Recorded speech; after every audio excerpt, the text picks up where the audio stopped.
6:30 in Reed Field, Maine. Let's stand and salute the flag.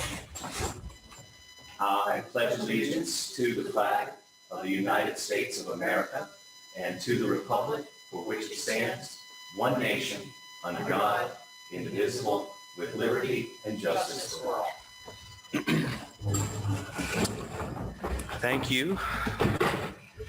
Good evening and welcome to our July 19th Select Board meeting.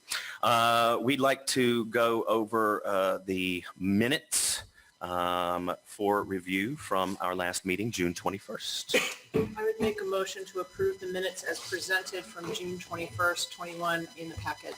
Second. It has been moved and seconded to accept the minutes as they were submitted from June 21st. Is there any discussion? Very well. All in favor? All right, thank you.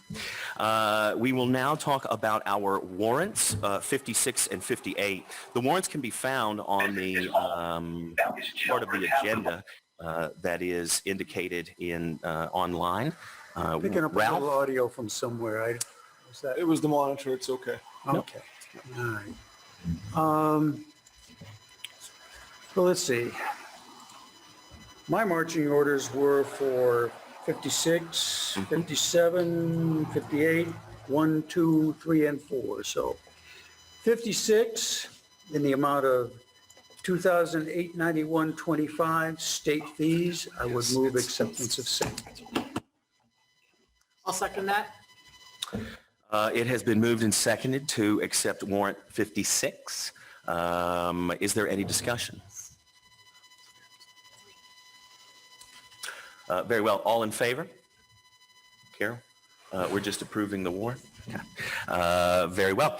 Ralph, the next one. 57 in the amount of $36,798.88. And this is basically vendors. So a few highlights, $11,454.09 in state fees. Vendor components of interest, $22.50 to Auburn Concrete Block. I think you can see those blocks up at the transfer station to keep people from falling into the bins. And backup for, I believe, as Anna tells me, building retaining barriers for aggregate and so forth, if I'm not mistaken. That's right, to help keep our materials from becoming Very good contaminated. price for that. And $700 charge to Bellinger Sheet Metal, which is a dumpster cover, I believe covered by a grant for the composting initiative, which is about to begin. And $1,078.88 to Central Maine Tech for computer repairs. I think those are the highlights. So I would move approval of warrant 57 at $36,798.88. Second. It has been moved and seconded to accept warrant 57 in the amount of $36,798.88. Is there any discussion on that warrant? Very well. All in favor? Thank you very much, Ralph. The last one for the previous fiscal year, we hope. Number 58, in the amount of $7,023.44. Again, we have a significant nut for Central Maine Tech, $2,646.29 for computer repairs. That was the one that jumped out at me. And before we go too much farther down the road in terms of a vote to approve, I was just wondering, we had two pretty big experience situations within 57 and 58 for computer repairs. And are we in trouble with old computers, or is this just software upgrades? This is a little bit of, well, it's mostly software. Okay. Also hardware. We pay quarterly, roughly, for maintenance fees, and that's usually, $800 or $1,000 anyway for that. So I believe that was a large part of one of the previous of the article of 57. 58 was for purchase of a new laptop, plus also getting Microsoft Exchange Server for our office. So we can now have email that's hosted on site, and that will allow us to actually do things like share our calendars, instead of having to walk into someone's office and look on the wall to see, who's on vacation, who's got a doctor's appointment. And So, those three things Eric just mentioned was the 2646. okay, I'm looking at the invoice. great, all right. So with that explanation, we are 58, and I would move acceptance of same in the amount of $7,023.44. I'll second. It has been moved and seconded to accept warrant 58 in the amount of $7,023.44. Is there any discussion? Very well. All in favor? Thank you very much. Okay, I'm going to need a glass of water. Yeah, keep the hits rolling. Fiscal year, we are now in the present fiscal year, 21-22, warrants 1 and 2. Bless you. Thank you. Total amount, $33,042.31. Of that, payroll comprises $21,427.51, and the vendors are an additional $11,614.80. The standout individual line items here for vendors, $4,226 for our KV cog dues, and $1,162.61 for our per capita fee for the KV Humane Society portion of our budget, which helps with animal control. So depending on how we want to do this, I Do it think combined? we can do combined. I'll Yeah, make that's a how they're motion for listed you. in the packet, is 1 and 2 I'll together. make a motion to approve warrants 1 and 2, A and B, in the total amount of $33,042.31. Does that help? Sure, I would second it. And if you want some highlights, I can go into the rest of it in terms of the vendor stuff, which is, It's up to you, Brent. that'll be fine, because then we Okay. got to go to 3 and 4. I think I remember asking Teresa when I signed that that's either quarterly or half a year on the Maine Municipal. Either or, I'd have to look at the invoice Yep. to tell. Yeah. But it's not a wasn't the full one-off, year, and it's right. also not a full year. Yeah. It has been moved and seconded to accept warrants 1 and 2 in the amount of $33,042.31. Is there any discussion on those two? Very well. All in favor? Thank you. Ralph, take us home. Okay, 3 and 4. State fees, which are blended into actually number 3. Total $12,143.34, and then the total amount for number 3 is $51,143.48. The lion's share of that goes to property casualty insurance, $11,088.50, and the big dispatching cost, $6,117.50.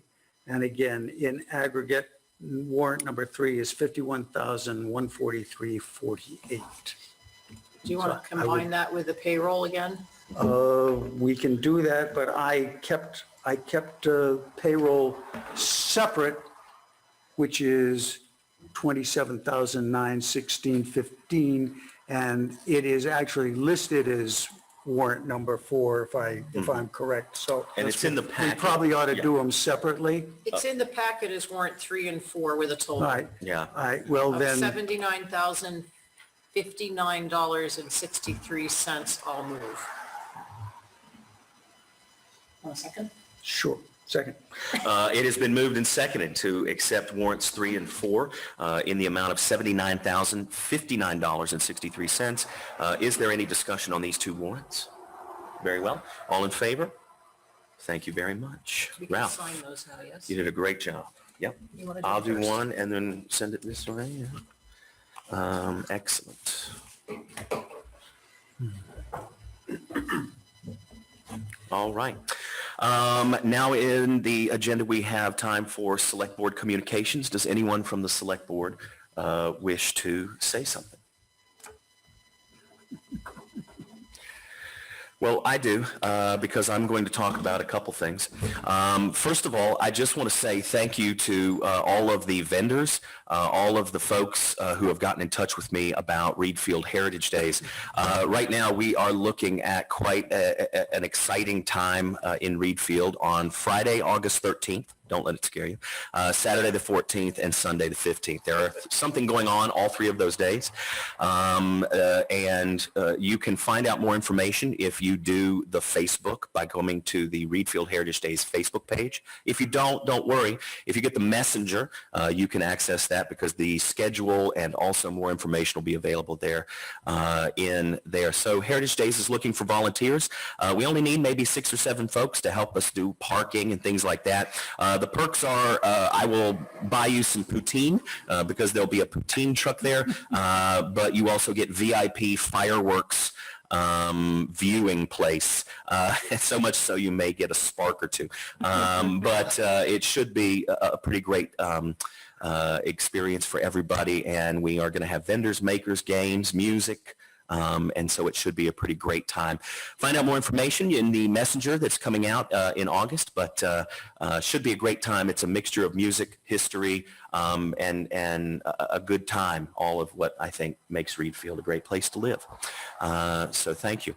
The other thing I want to wrap up with saying is that Heritage Days this year, I had been contacted by a couple people about doing a special fundraising effort. And if you don't know about this, I spoke with her mother this afternoon and let her know that I would be talking about this. But Heritage Days at the beach will also include a station for donations and raffles that are being collected in the sort of honor and support of Alexis Michaud. She is a student at Maranacook Community High School, and she has just been recently diagnosed with a rare form of cancer. And so this Heritage Days celebration that I always talk about bringing the community together has, I think, a very special light that we can do because I love this community. And we are so thankful to everyone who is helping to sort of start this effort. It was just a couple days ago they got in touch with me, and I said absolutely that they could do that and be a part of that. So this year's Heritage Days has a lot of special meaning, certainly to support what I think is our most valuable resource, and that is the children of this town. So find out more information about that. There'll be more coming out as well, but I just want to thank the whole family and everybody who's working to do that. Can I just ask what night the fireworks are? Fireworks are Saturday night. So that's a great thing, Carol. Thank you. The fireworks happen Saturday night around 9 o'clock dusk. And we understand, I certainly understand, they are loud. And I understand that they are sometimes a torment to noise sensitivities. That's the best way I can say it. And we just want to make sure we give people enough notice and try to be heads up for that on Saturday, August 14th. Dennis, have we put out any communications into Winthrop so that our friends on the other end of Maranacook Lake will know that it's the night to come up? Absolutely. The Maranacook Lake Association will receive a little packet of information from me that basically has all of their information, all the timelines and things like that. I also try to get to their meeting. They will have a meeting that I will get over there and yap on about Heritage Days like I am right now. So there's print stuff coming out. I just spoke to the KJ today, the community advertiser, and just trying to make sure people know that we're going to have a good time. I have a short blurb. Eric, if you're addressing this, I won't say much, but our food composting and recycling event is kicking off this Saturday, the 24th, all day at the transfer station. Are you touching on that? I will be briefly. Okay, Yeah. then that's all I have to say.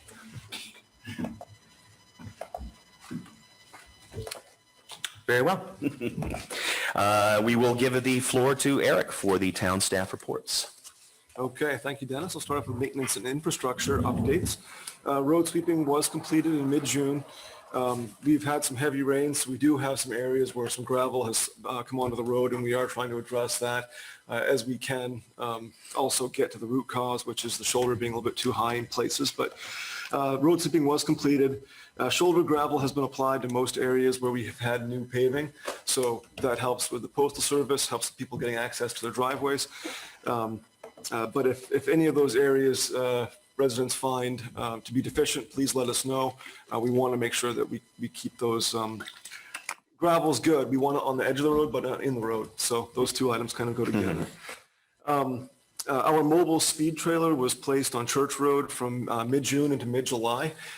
It was a full month of data. We don't usually leave it in one spot for a long time, but we did this time because we've had so many complaints about speeding on Church Road.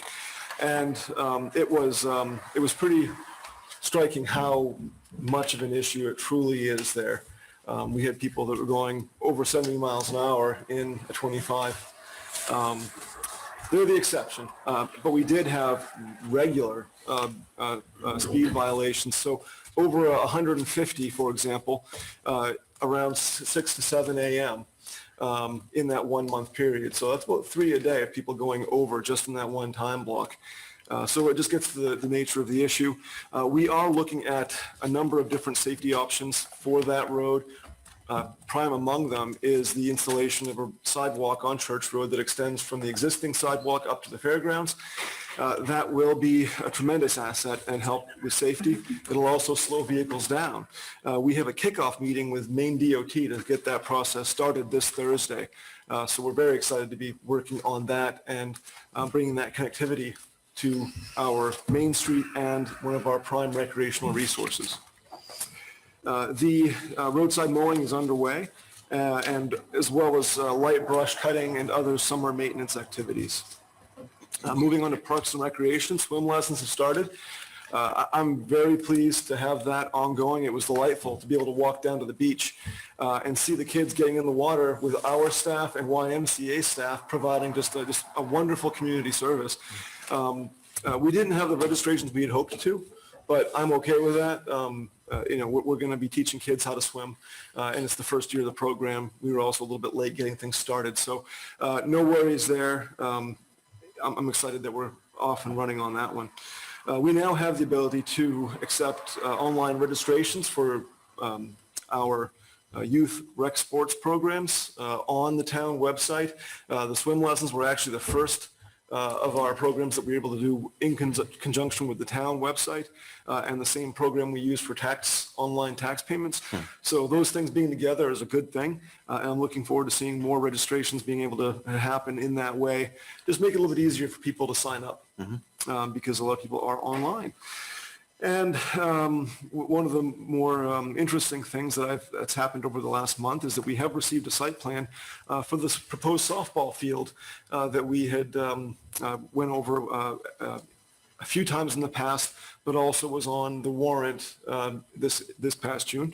And it includes the proposed softball field as well as a proposed basketball court and a snack shack. So a more complete build out of that property as it was originally envisioned in that site plan that we had seen before I got here. It's probably 10 years ago now.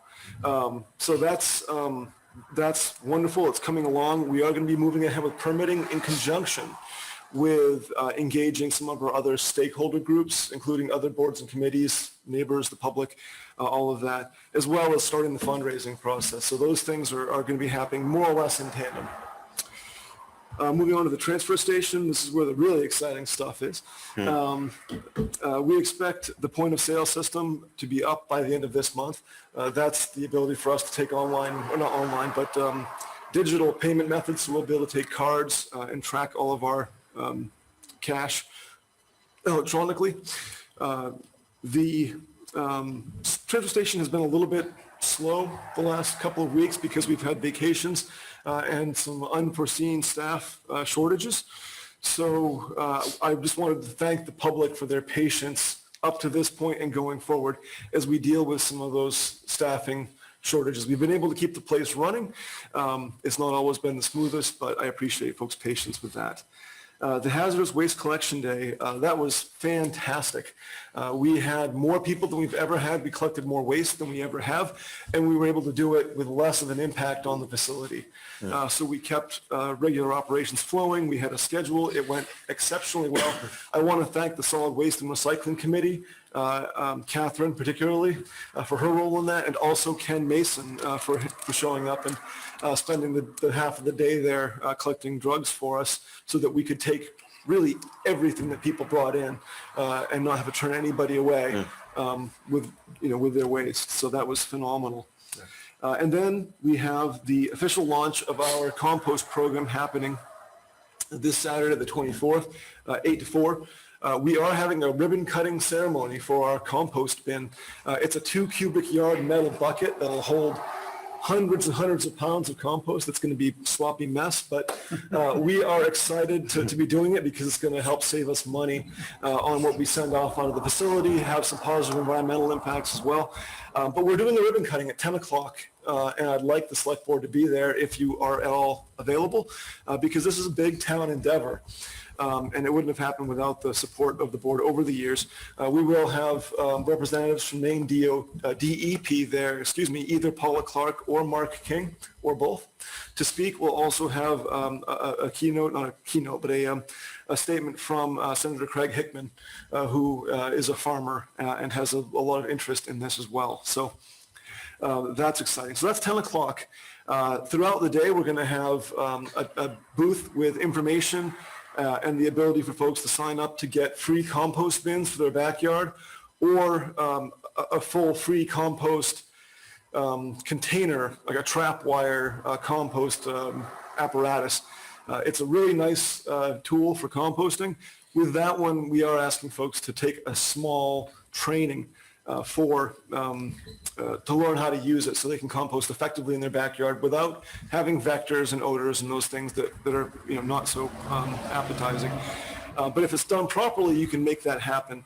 So we do have one session happening at 2 o'clock for that. That'll be at the high school. So we'll have an off-site training that day for composting. If you attend, you'll get a free bin. And then we'll also be having 2 more in the month of August. On Thursday evenings, and I'll make sure those notices are put up as well. So really the goal here is to get people composting either in their backyards or at the transfer station site. Both of those things can happen, and we want to encourage people to do it however works best for them. So moving on, Sunday hours, this is the last thing I have in my report, are continuing through the weekend before Labor Day. So just a reminder that we have those hours. This Sunday was a washout, but pretty much everything was. So we'll take it. We had about 20 people go through still. So that's my report. I'm happy to take any questions. I have one question. Go ahead, Ralph. No, you go first. It's great that you got the plan in for the preliminary plan for the sports complex as it appears now. Have we put in something for the flagpole that we had talked about over a number of years? The flagpole actually isn't in there. So maybe We that's can something talk we about can look putting that, about yeah. inserting, because it had been on our plate for quite a while. Yes. Oh, that's a good point. Yep. And we have some good spots for it too. So I'll make a And note. At least we can cite it. Absolutely. Even if we can't get it installed now, while everything else is being considered. But it should be part of the plan, so Yeah. that Right. it can I really, happen incrementally. I'm glad to see this moving forward. I think it's good. Great. Yep. My turn? Yes, sir. The speed monitoring issue. I don't think that we're going to be comfortable, given the data that the machine has given us, just relying on sidewalks to do traffic calming. Did the data indicate a mean speed throughout the day? And if so, it what did. was it? That's 24 miles an hour in that section. So how many miles per hour over are we I on can get that average? data for you. I Okay. think it was somewhere around 30 to 35. It was Okay, pretty. so it's not, it's not enormously alarming, but it's still over the limit. It's still over the limit, and Okay. again, the outliers were the ones going 50, 70. And but the that majority of people obviously were 5 to 10 causes over. spikes in the average. It does. So I'm wondering, in addition to passive traffic calming, now that we have data that shows when our problems exist, why don't we begin some enforcement? We can do that. We have. I think we should, We have because done that. if we have habitual complaints and we have graphic demonstrations of key periods of time when there are issues, we ought to be there, and we ought to start flagging the fact that there isn't just going to be a machine blinking at you, but you're going to get a ticket. This is the only way that you absolutely send a message that you're serious about enforcing your posted limits. If you don't do that, people are just going to wave at the machine and drive on by. I agree with that, Ralph. I think the one caveat being is that we is really not the town of Reedfield. We is the Kennebec Yes. County Sheriff's Indeed. Office. So we can work with them. We've had them there in the past. The trouble is, unless they're there all the time, 2 weeks later, it's right back to where it was. It does creep back, but if you do it periodically, once you know when your peak violation times are, you can schedule that with the cooperation of the sheriff's office and schedule periodic traffic enforcement. And now that you have the data, I really think that's the only way you are going to be able to slow people down and make them aware that the signs mean something. Well, I think I agree with that, and I know that sometimes we have to pay extra to have the sheriff do that, which is fine. It's I an think if enforcement there's a- line in the budget. Right, if there's a way to maybe kind of segregate the portion of Church Road that's the 25 miles an hour to the outer part where it goes up to 45, I believe. Well, there's a 35 increment and then it goes to 45. Right, but so we could put up some signs, we talked about this when you first came on the board, Dennis, making a slogan for Reedfield, like Winthrop's playing outside. That's the signs that are up all over Winthrop. If we could develop something like that and post them, especially in those 25 mile an hour zones, it's not going to help the people who are going 70 because they obviously just don't care. I just don't care. But the people who, creep up to 40 or didn't realize, oh, right, I'm in the place where there are more people and the sign is just that little visual reminder, it could help. So we could consider something along that line. And I Well- love that idea anyway, so.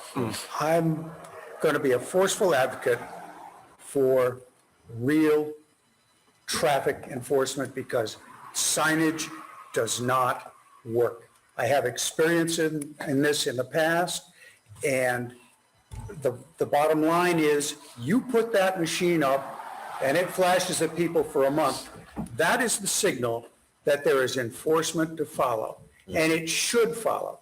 Signs are just an extra expense that ultimately do not produce the outcome you want. Yep, go ahead. One more quick one. To the sports complex, I guess we're calling it. Is that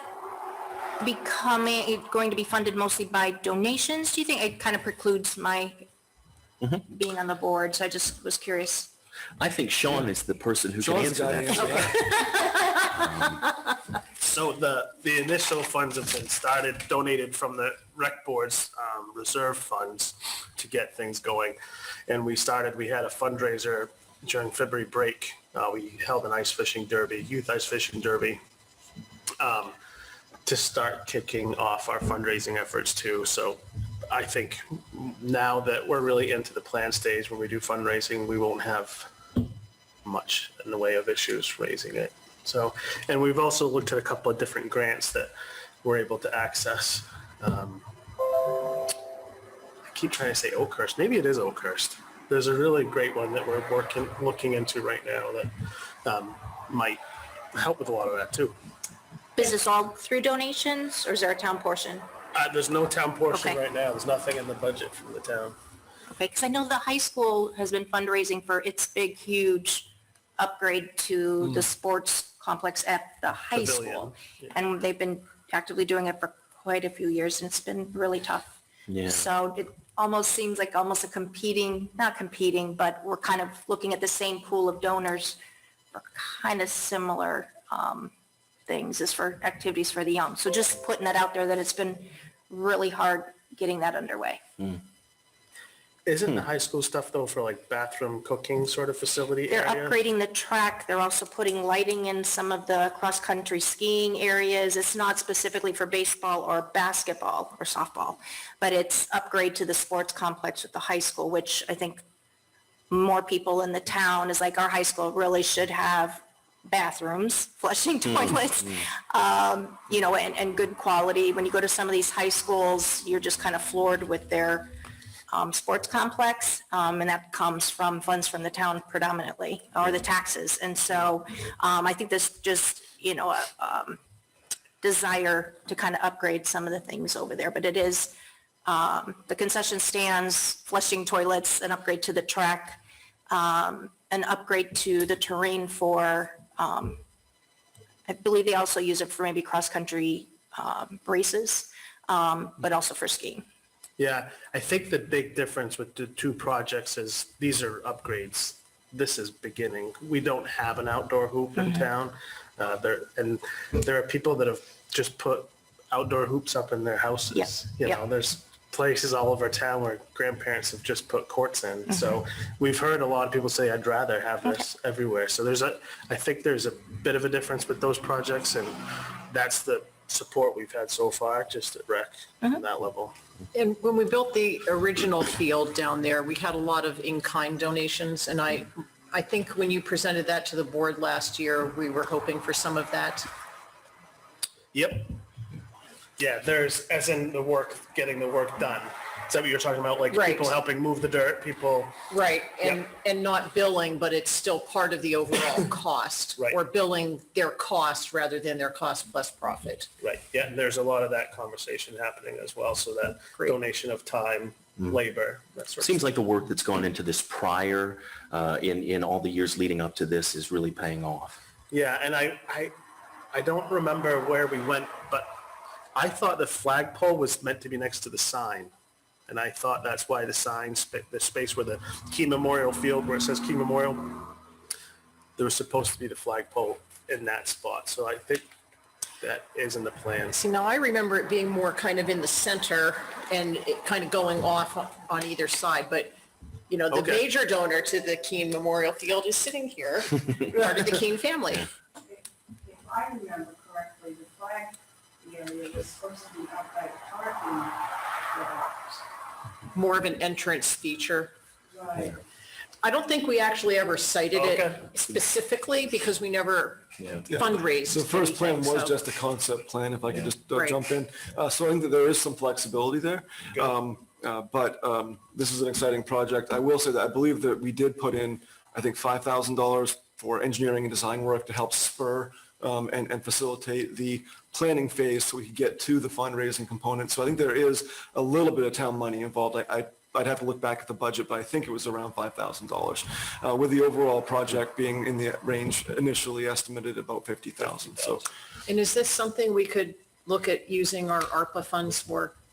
I think so, but I'd have to look at that more That's closely. the American Recovery Plan Act money that the town will be receiving.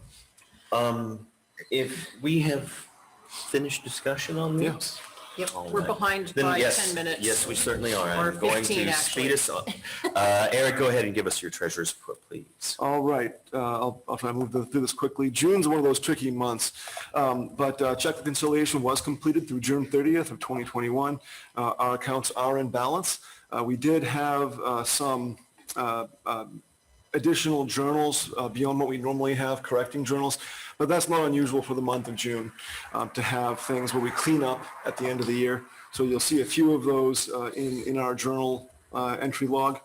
With respect to the audit was completed in June for 2020. That is well beyond where it should have been, but again, that's a COVID outcome. That being said, we are going to be putting out an RFP in July or August for auditing services. This would be for the next 3 to 5 year block. If you remember correctly, we had engaged Barry Talbot Royer for 3 years. This was their last audit with us, and so we will be going out to bid and getting a new audit firm. So that's going to be happening, and that's good. With respect to the budget, all of the finance items were approved at town meeting. So the budget that we had come into this with this fiscal year is the budget that we're working with. So that's important to note as well. My comments on the month of June are, as I said, it's a bit of a tricky month. What you see in the report today is not necessarily what's going to show in 2 weeks or in a month. That is because any additional items like the warrants that were just approved today, those will accrue to that the June accounting period. So those numbers will change over time as we backfill, and hopefully we're just about done with that. But I just wanted to point that out. Revenues, yeah, bless you. Revenues and expenses should be about 100%, but of course there's always variation there. Some are more, some are less. We know a lot, but we certainly don't know everything, and that's why June is a little bit of a tricky month. Another reason. Expenses, let's see, here we go, back to receipts. Receipts are down from the prior year today compared to the same period last year. A majority of that difference is attributed to the impact of COVID-19. Tax receipting was down significantly in June also, but it was only down by 0.2%. So tax receipts are the payments that we actually get in for taxes, not what we account for when we start the fiscal year. So that was down by just 2.2% for the year, and that's about what we expected because our mill rate went down just a little bit last year as well. So that's good news. The revenues for the month of June also were down from the same period last year, and for the year-to-date. The year-to-date difference is attributed to the proceeds of a bond that we had for the fire station. So 2020 comparing to 2021 is a bit awkward because we received the revenues for the fire station library project in fiscal year 2020, but a majority of the expenses happened in 2021. So it makes it look like we have expenses exceeding revenues in 2021, but that's just a matter of scheduling. So I wanted to make that point clear as well. And let's see, expenses are up this month by 31% and for the year-to-date by 7%. But those are related again to capital expenditures. This month alone, we spent $325,000 on paving roughly. So that will mess up any budget number. Especially when you're doing comparisons. So that's my report for the month of June. I will have a more complete, end of year summary in a few months once we've had a chance to really get everything in place, have the dust settle, and make some of those adjustments that need to be made to clear things up. So, Thank you very much. Yeah. We'd like to move on to the boards, committees, commissions, and departments. These are minutes from the library board from June 2nd, the Trails Committee minutes from May 26th. The Conservation Commission gave us just a novel of ones from October 13, November 10, and December 8 of 2020, and January 12, February 9, March 9, April 13th, and May 11th of this year. The Recreation Committee minutes of June 15th are also included, and thank you very much to those. Yes, sir. Just a question in terms of what the protocol is statutory or town policy-wise in terms of timely filing of minutes and to whom these boards and commissions should send them. Do they go to the clerk? Do they go to the... They're Okay. supposed to go to the clerk once approved. I think that's the way we've been operating in So retail. you don't send drafts? We have not not been. typically, no. So we know we don't talked actually about know, my point being, we don't actually know what the business being discussed is until there's a follow-up meeting and the minutes are approved and then submitted. I see what you're saying. See what Well, I'm that's how saying? our minutes work. They do, but I'm just looking at We the have a concert. bit of a better schedule. I see what you're saying, Ralph. You said there's, I would think that the drafts ought to be filed. And then in the following meeting of these boards and commissions, then the certified approval of those minutes could be then recorded. But in the meantime, I spent a significant amount of time reading some important Conservation Commission minutes today, and I didn't know what was actually going on. And I think maybe we need to think about how we deal with these, getting them in the queue Yeah. for a public information purpose. And timely is good, and they can be listed as unofficial, but they're there. And it enables public comment and more discussion, and of course, it certainly helps us. Yes, sir. Can we maybe put that on our agenda for our retreat? I was just about to say that. Great I think that's a idea. great idea. And it'll help move us along tonight. Absolutely. Sorry. However, really long now agenda tonight. yes, we do. We now come to public communication. If there are any members of the public here that would wish to address the select board, you may do so. Also on Zoom, if you do that, we just ask if you're here to go to the podium, say your name and say your piece. All right, seeing none, we will go to appointments, reappointments, and resignations. Item 2204, consider a slate of board and committee appointments. This was in the packet, and I would direct anyone to take a look at that and would entertain a motion. Yes, Ralph? In the interest of time, Yes. I would move the slate as presented for the 30 Mile River Board Rep, Budget Committee, Enterprise Committee, Library Board of Trustees, Maranacook Outlet Dam Committee, Recreation Committee, Road Committee, and Trails Committee. It has been moved And seconded. and seconded to accept the slate of appointments listed in the packet. I am going to say them just so we know. Andy Tolman on the 30 Mile Board, Rebecca Lambert for the Budget Committee, Clifford Buck Enterprise Committee, Deborah Peel for the Trustees of the Library, Thomas Mullicky for the Maranacook Outlet Dam, Jeffrey Carlson and Lindsay Moran for the Recreation Committee, Doug Riley and Brian Tarbuck for the Road Committee, and Robert Peel for Trails Committee. Is there any discussion? Yeah. Yes. Jeff Carlson will also be representing on the Comprehensive Plan Committee. It was an addition. He filled out the form. And it just didn't make it in, but we'd like to add that so that he can attend the meeting this week. Eric? That seems reasonable. We could, the board could take a vote on that item. I'd maybe do it as a separate Separate one. item, yep. But then, as a, sign the document at the next meeting, but Absolutely. take the vote so we can attend the next meeting, which is on Wednesday. Yep. Very well. This is, again, just the slate. We'll do that separately. All in favor of this slate of appointees? Thank you very much. I would, you want to go Make ahead? a motion? Yeah, I make a motion for Jeffrey Carlson to be on the Comprehensive Plan Committee also, As a representative of, as a representative of the Recreation Board. For a term beginning tonight and ending when the comp plan finishes.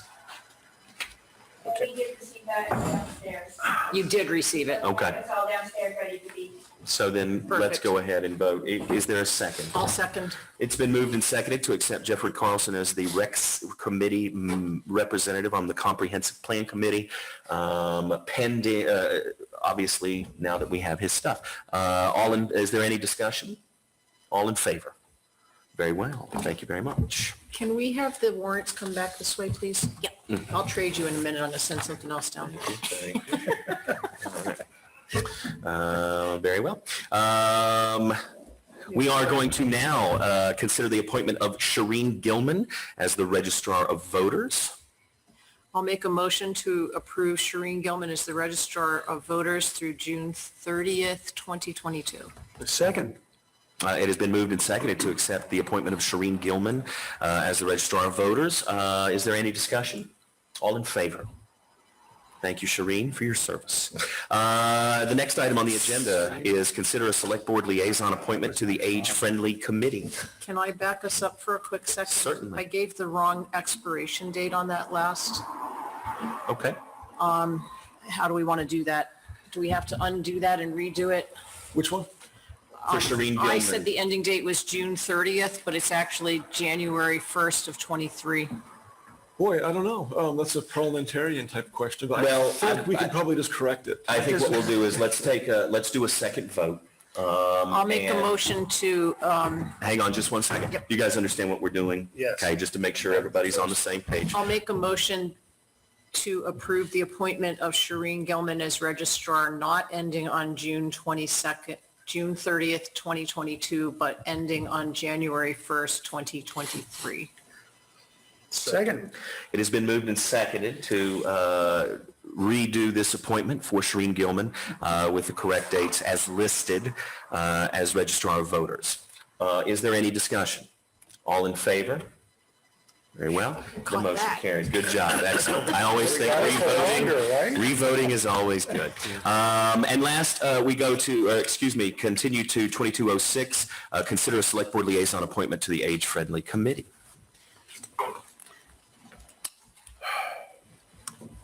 I mean, you're the I didn't oldest. even, I am the oldest. Does that mean I get it by default? So this was What's entailed? It's a liaison type position. It had been held by Bruce Burgoyne. Essentially, you. Well, I would be honored to follow in his You footsteps. communicate with them, they communicate with you, you help advocate for perhaps if you feel it's appropriate for projects that they're working on. It's just a line of communication thing. Given that about 4 years ago, we set becoming an age-friendly community as a priority for our community. So, Well, then there should absolutely be a board representative, and I would be privileged to do so. All right. Do we need a motion on this? yes. All righty. I move that Ralph Eno be the Select Board Liaison to the Age-Friendly Committee. I'll second that. All right, it has been moved and seconded. Is there any discussion? All in favor? Well, I guess I have to. vote Yes, for you that, did. don't Thank I? you very much, Ralph. We appreciate it. They actually have a fun time at their meetings. They do great work. Well, They do what a I lot was of great afraid work, was so. that it's not just going to be a phone call, I have to go. Great. You're a liaison, so how do you really? That's right. I will be there, just once I get the meeting scheduled. All right, very well. We move on to old business. Next item is 21068. Consider next steps for investigating broadband internet. Eric? Ms. Yes. Catherine? I'll let Catherine go. All right, Catherine. take She it made away. me go first at the committee meeting. There's a ton of stuff. Okay, I just have to slide down to the right spot here. Man.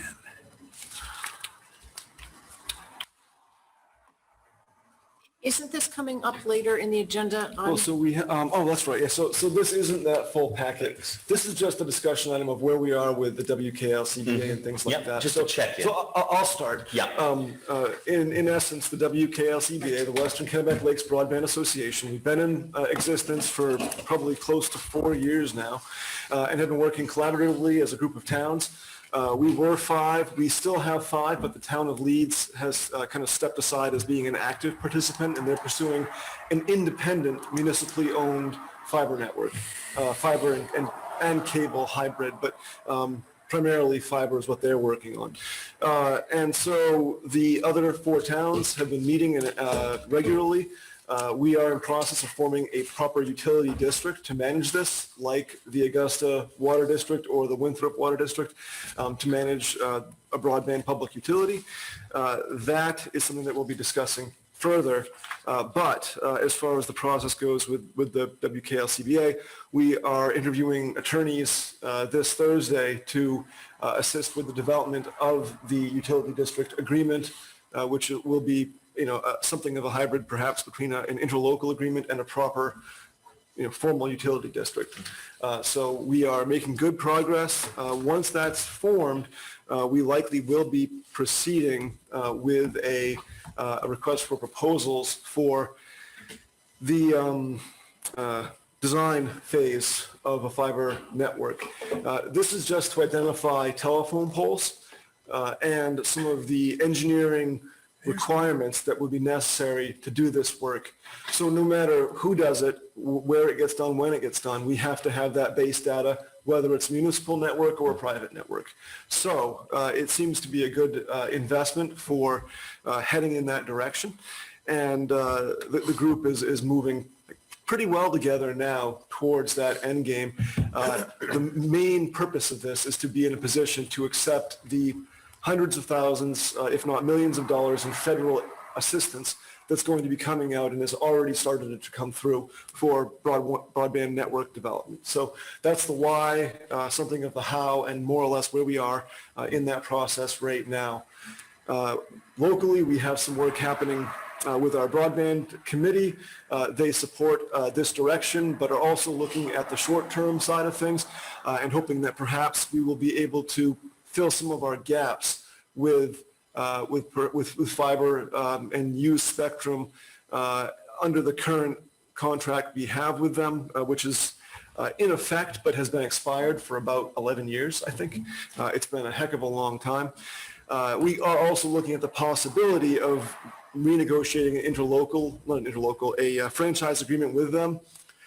Given the state of technology and the state of affairs, I'm not super keen on that, to re-up for 10 to 20 years with a company that's running old technology, but it's something we're looking at. We want to tip over every rock and find out what options we have. So the investigation continues locally and regionally, with the regional approach having buy-in from our 4 and 5 towns, really being the direction that we're headed. And frankly, a lot of the rest of the state of Maine, there are broadband coalitions popping up all over the state now to allow for this municipal ownership. Yeah, So seems like we're that's moving right my now. summary. Yeah. Catherine, did I miss anything? Anything you want to add? Nope, I think that's great because we're going to talk about it in new business in a few minutes. Awesome. Very well. We move on to item 21-147, consider the lease of an electric vehicle for use by municipal staff and the installation of electric vehicle charging station. In your packet, you see the information about this particular item. Eric, if you want to take it away. Sure. So the first part of that item remains true. The latter, the second half, is no longer in effect. So the idea of having a public charging station brings up more issues and concerns that I think. So that's no longer on the That's no longer on the table. It's Right. not. It's not really something we want to deal with. This proposal that we have currently will result basically in I believe no cost to the town. If in the worst case scenario, best case scenario, we might save $500, $1,000 a year, depending on how it all rolls out. But we're essentially looking at a worst case break-even scenario. The vehicle does come with a plug-in charger that allows it to charge over the weekend so that we can have staff use it for up to 250 miles per week, which would probably exceed anything that we would do with it, unless, for example, we were going to a conference or something that might dip into it. But long story short, I believe this is at worst break-even proposition. We did look at all of the variables that we could possibly dig up, even went so far as to get a quote on insurance from our insurance company to make sure that we weren't overlooking that detail. So I believe it's a good financial investment, and that there are likely some environmental and social benefits to supporting a transition in technology. I won't go too much further than that, but I think it's worth looking at in that lens as well. Excellent. All right. Catherine, did you have something? Yeah, I had asked Eric, in case it wasn't clear to anybody, if you had been reading the documents that are online, but the lease disclosure says that there's an amount due at inception of $14.8350, and that is actually rolled into the total cost. And when we go to pick it up, we are not paying anything, and we will not be billed for that at a later time either. Zero out-of-pocket cost. Right. And the amount coming from Efficiency Maine was upped from $10,000 to $12,000. And it looks like the residual amount with the depreciation factored in will leave us at an end of the lease time where the vehicle will be worth what the lease has remaining on it. So at that point, I was talking with Eric earlier today, and neither one of us think that we'll probably be buying the vehicle at that time because it would cost a lot. The reason this becomes affordable is because of that federal money that came to the state level that we're all supporting throughout the country with these grants to pay for these things. If we were paying that $12,000, we probably wouldn't be doing this. Agreed, yeah, absolutely. Because that would be costing us at least $4,000 a year then, and there wouldn't be a break even. So we may decide we want to have a vehicle or that vehicle, but whoever's on the board in 3 years will be making that choice if we approve this tonight. So wait a minute, I'm not following. So we're not doing a charging station. Did we say that's on the Yes, table? a publicly accessible charging station is no longer a part Thank of you. the Okay. future. There But the won't be any car charging is station. a It'll just be plugged consideration. in. But when? So we would be purchasing it if approved sometime in the month of August and offsetting the mileage that we would normally accrue for staff travel. So this is really a balance between the cost to pay mileage versus the cost of having a municipal vehicle that we then have staff use to travel. Right. But there's no costs in the lease? Is that what I'm? That's right. There is no That's cost. exactly Okay. right. So for Unless 3 you years, decide we to buy pay it at nothing. the end of the term of the Okay. lease. I just wanted to make sure I was hearing that right, because I'm like. How can that Well, it's be? because of the But it's true. $12,000 from Grants, efficiency. exactly. Got it. Grants. Okay. It goes into that. I couldn't But make then sense of at the that. end of 3 years, whenever a lease ends, there's a payment due or the vehicle needs to be returned. And if you've gone over your mileage, then there's a cost. Yep. But the mileage allowance in this is $10,000 per year, It's very generous. which we will not be hitting We will not. And I did unless build, Eric tells us something wildly different in town. there will not be anything wildly different, but I did include that exchange fee. So if you opt not to buy it, there's basically a restock fee of $350. I included that in my analysis, assuming that we wouldn't be keeping it because of that high price tag at the end of the Gotcha, life. gotcha, of the gotcha. lease. Thank you for that. And this is Sean, with the miles that we will put on it, no matter what they think the value is, it's going to be much higher because the limited miles we will be using it. So it will be worth a conversation in a few years' time because we're not going to go anywhere close to 10,000 in 3 years. I can't imagine. Yeah. We won't, and I'm very excited to actually have a reliable measure of what our staff are actually traveling. Data. Because one of the issues is that we've had a lot of staff that don't turn in mileage slips or things aren't entirely. Take the town manager places and never turn them in. Yeah, but in any event, it'll be good to have reliable data on mileage, and that'll help us make a good decision, a better decision In 3 those 3 years. Yeah. Right. And it's in there, but we haven't talked about it, allowing this vehicle to be used for when the code enforcement officer is working for Wayne. Fantastic. That Wayne would then pay a share of the charging costs and the insurance costs, because there is no other cost to the town currently. If we were to keep the vehicle at a later date, then if they were sharing it with us, they would have to share that other cost. But Right. And that seemed like it made sense. You just said charging cost. Oh, the cost of electricity. Electricity, that's the only it will one. be plugged into an outlet here at the town office when it charges. Do we have any idea what that would amount to? Yes, $63 with the mileage that we estimated, which is conservative. But if it was double that, it would be 120. But Per the how offset often? in, Per, well, so if we doubled the mileage, just for example, it would add $63, but adding 2,000 miles would save us quite a bit more in what we'd be paying for mileage for the individual to travel at 58 cents a mile. So But how often is that $63? Is that That's weekly, annual. monthly? Annual. So Yeah, per year. that's why people Yeah, buy these. pretty good, That's huh? one reason. Yeah, it makes its own gravy. monthly, This was the monthly, cost that they estimated of 89 cents per 25 miles? Is that the That's charging correct. cost? Yes, that's the charging cost, Okay. yeah. but where There's does a it lot have to to go read. for that? Oh, it's here. It's just any here. outlet you can plug it in. Yeah. It does take 24 hours to charge, so it would have to be plugged in for the weekend to do a full charge. But with what we'll be drawing it down over the course of the week, maybe it's It'll never go dead. it'll 125, 150 miles. It'll take half that time probably. Yeah. Depending on winter use. And you don't need a full Yes. discharge Right. to charge. Exactly. And we're only talking about the basic charger it comes with. There's more grants coming for installing charge points. There are. I did do the math on that, and I maybe want to wait a year or so and see if we have the mileage to justify that expense. But a charging station would reduce the charge time, which really, again, we're not really time limited, so I'm okay letting it charge slow. Yeah, I like Yeah, that I idea. agree too. I was just absolutely. making a. Just one last call. Anyone have anything else about this? It's exciting. Yes, I think so too. So I would entertain a motion about this item.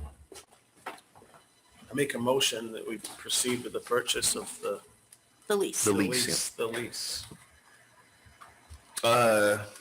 For the, Keep For the going. Kona EV 3-year Yes. 2021. All right, good. It has been moved. Is there a second? I'll second it. It has been moved and seconded to accept the lease of the electric vehicle for use by municipal staff. Is there any discussion? Very well, all in favor? Thank you very much. Look at that, I was persuaded. You know what? I It's just want that on the record. It shows you have an open mind and you put the town. I had money on no. Do I get the gavel for this? Do I get the gavel for this? All right, we can move on. All right, here we go. Very well, we're going to move on and we're going to open our public hearing. The select board will hold a public hearing pursuant to the town's marijuana establishments ordinance for an application by Aaron Neely of Reedfield Apothecary LLC, Moonglow Cannabis, for a medical marijuana registered caregiver retail store at 1146 Main Street in Reedfield. May I gavel now? All right. The public hearing is open.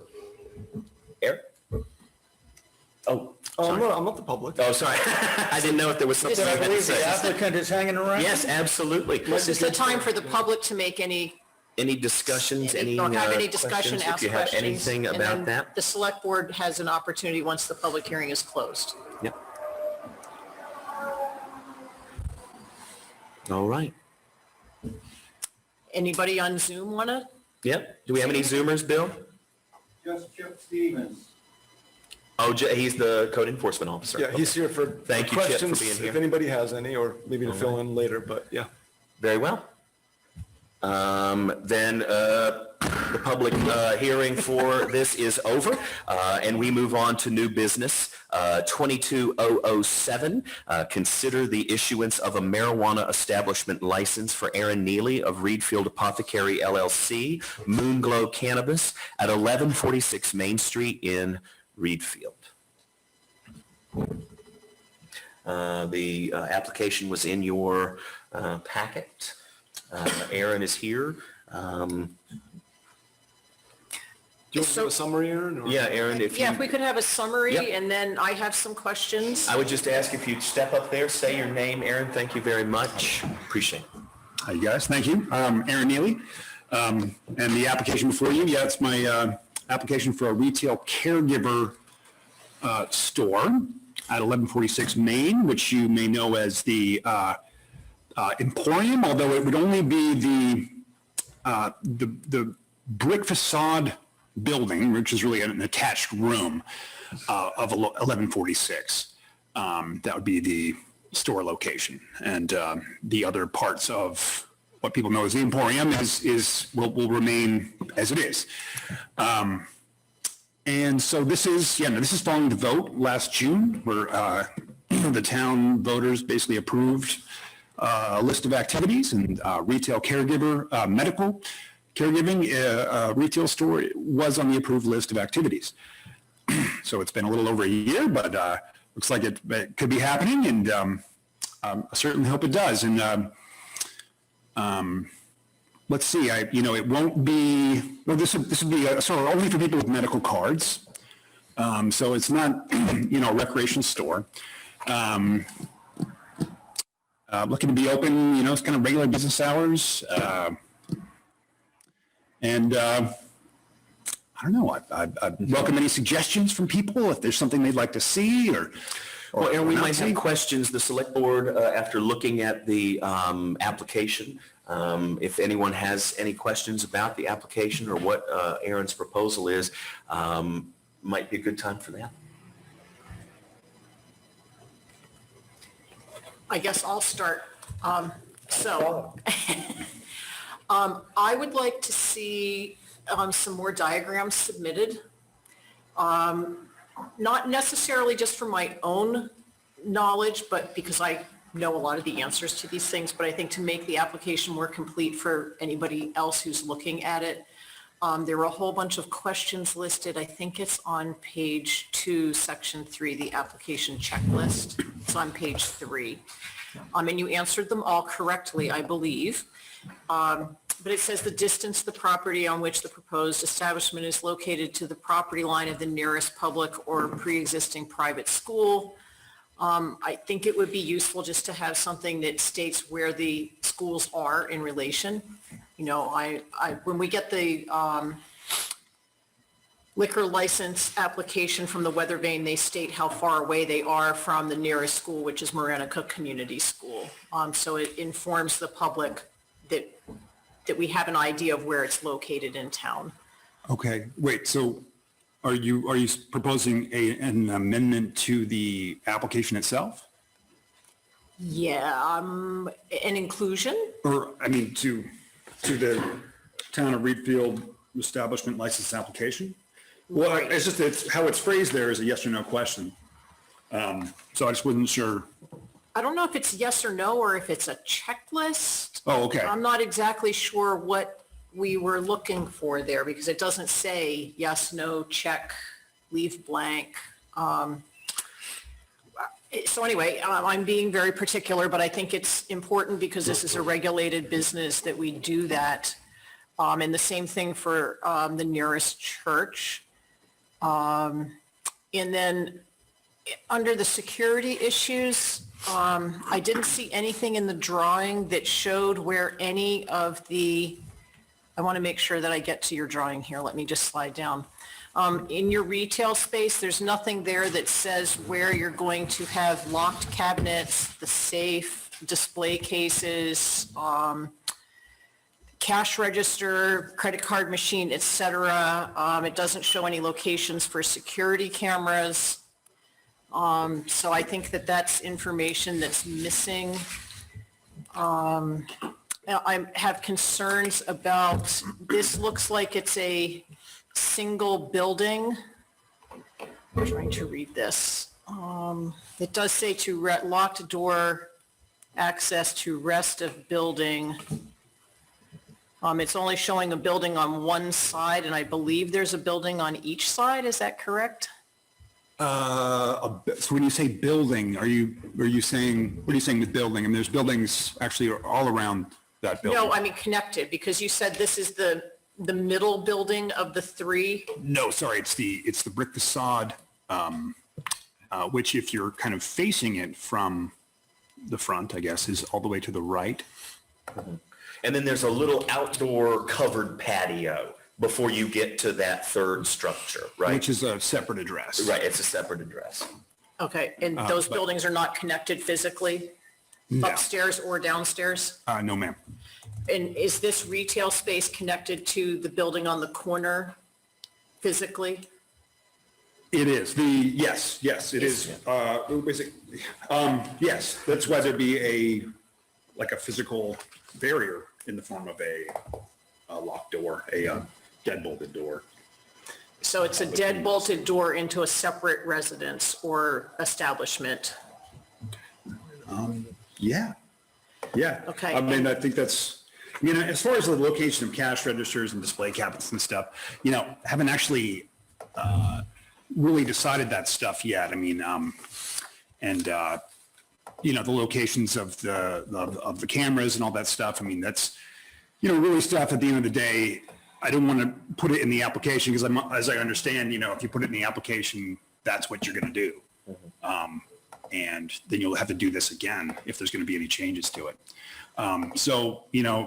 Basically, I've got stated in there that there's going to be, the code enforcement, all the code enforcement checklists are going to be checked off, and obviously the CEO or CEOs are going to probably go over this thing with a fine tooth comb.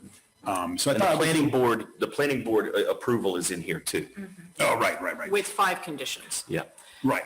So I have grave concerns about there just being an interior door that is not able to be monitored by any outside cameras. Well, there's going to be interior cameras as well. Okay. I'm not sure how that all works. So I'm just expressing what my concerns are here. Oh, yeah. Is there an upstairs to this address that this brick facaded building, is there an upstairs to this? There is not. It's just a single-story The building? breakfast hall building. Yes, And I what believe- separates the upstairs and the downstairs? the ceiling. So Yeah. how do you access the upstairs of the building? You have to go through the rest of 1146. I mean, I'm not trying to be glib. There's no access to the So there's attic. no interior stairwell? Can you help with this? Well, yeah, yeah, it's absolutely correct. It isn't a glib answer. There is no way to get to the second floor from the first floor unless you go into those other buildings and around, by my understanding. But Chip just sent me a text asking if he could speak. So Bill, could you? Yes, please. Could you put Chip on for us? We are On trying Zoom. to connect to Chip. All right, Chip, you There he have the is. floor. Hi. This is our code enforcement officer. Yes, thank you for being here. Stevens. I'd just like to say to the board, when the planning board considered this application, it was strictly as a retail establishment. We didn't ask any of the fine questions that were just asked by our select board. That wasn't our job. Our job under Maine statutes was to approve or deny this as a retail establishment. Nothing to do with the product that they sell, how they sell it, or anything. So all the questions you're asked are very germane and very important, and were not asked by the planning board.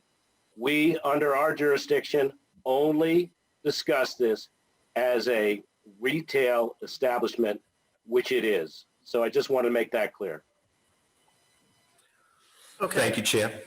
So according to how you would see this, Chip, the questions that I'm raising and maybe others will have, who will be enforcing those? Is that something that we would put in as a condition to our approval of the application? And who would check off that those conditions are met? Well, that would be the code officer. Well, that's a very good question. That's the code officer in theory. The code officer's not Or going the town manager for the ordinance. In which is practice as well, right? to be 24/7. It's going to be, according to the times. This is why it's so important that the questions that you asked, and I just heard, in terms of timing, when it's open, when it's closed, in terms of access and egress, in terms of all the things you asked are very germane and should be addressed. That's not questions that we asked. As code enforcement, I will do what I'm tasked to do, what I'm asked to do. But again, it's going to be predicated on the questions and answers that you get and get stated too. I got to say, make you all aware that I was a very big proponent of a project like this in my former life in Connecticut on the planning board, in that there is a need for it. But I will tell you, it was very, very strictly accounted for. All the questions that you asked were just the beginning. So I would urge the planning board to ask these questions, get answers, so we're not looking back and saying we messed up. And again, I'm here at your request. Chip, you meant for the select board to request, not the planning board? Planning board's done. No, I did. I think I said, if I didn't, forgive me.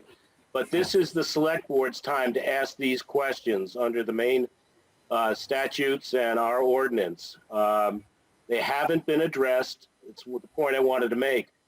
Most of them have not been addressed to planning board because we strictly were there to address this as a retail establishment, and the establishment there is pre-existing as a retail establishment. So we were very limited in our questions as to actual business that goes on there. Thank you. Right. Although I do want to mention, I'm sorry if I could, that, Chip had mentioned that in theory, the CEO will be making sure that all the items that the town has legislated are all the checkpoints. And I think actually, correct me if I'm wrong, Chip, but I think probably in practice, the CEOs will also be ensuring that those checklist items are put down, or all the Ts and the Is are dotted, as far as I understand. But obviously, having this discussion here is good. To a point. I'll agree with that to a point. And that would, again, be under, the limitations that are set upon it. But don't forget, this was established by the, accepted by the planning board on many things were said that no traffic problems, no parking problems, no late night noise, no odor problems. That's a very heavy burden to put on your CEO as a, predominantly a land use enforcement officer. There will be involvement by your local sheriff. There will be involvement by the town manager as, road authority. There's going to be a lot of things here. So you've got to set the parameters and guidelines and who's going to be, involved in the enforcement here. So again, I'm here to do what you want, but establish what that is and understand the burden that you're putting on the different offices for this. And I think the only way to do that is to get answers to all the questions that you've just asked. Thank you, Chip. So going back, Aaron, and looking at the application checklist at the top of section 3 there, it says that there's a detailed floor plan and a detailed operations plan. And as you stated, you don't have that, and it was not included. There's just a very rough sketch.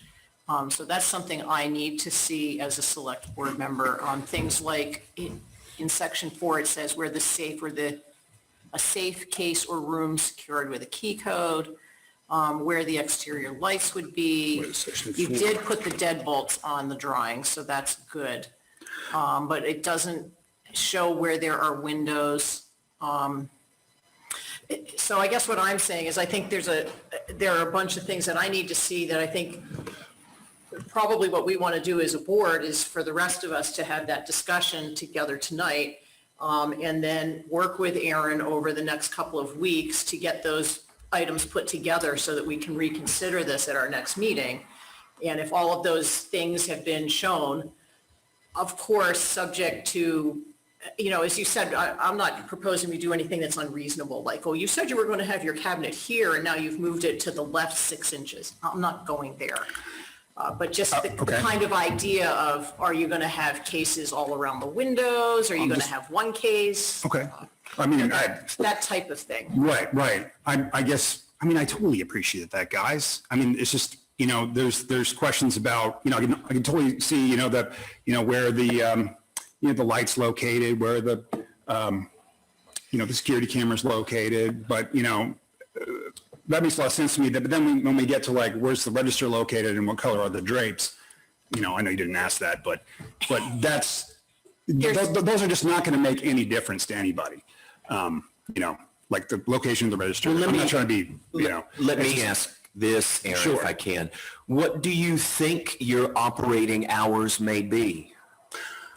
Actually, I have it in here. I put 11 to 8 just to have a little buffer, but I think probably 11 to 7, but maybe 11 to 8. Okay. So. And how many days a week? I don't remember if that was there. No, it is not actually in there. I was remember actually seeing the 11 to 8. Yeah, I was, trying to maybe leave it open. So I was trying to just kind of leave it open. There's businesses, there's a business right next door that's open 7 days a week. You I have think. a lot of employees. I just saw you don't have any, there's no employees, just one person, right? Right, no employees at this time. Although, I will be, going there, I'm probably pretty soon, but, at this time, without even approval from, the select board, actually wouldn't really dream of hiring anybody.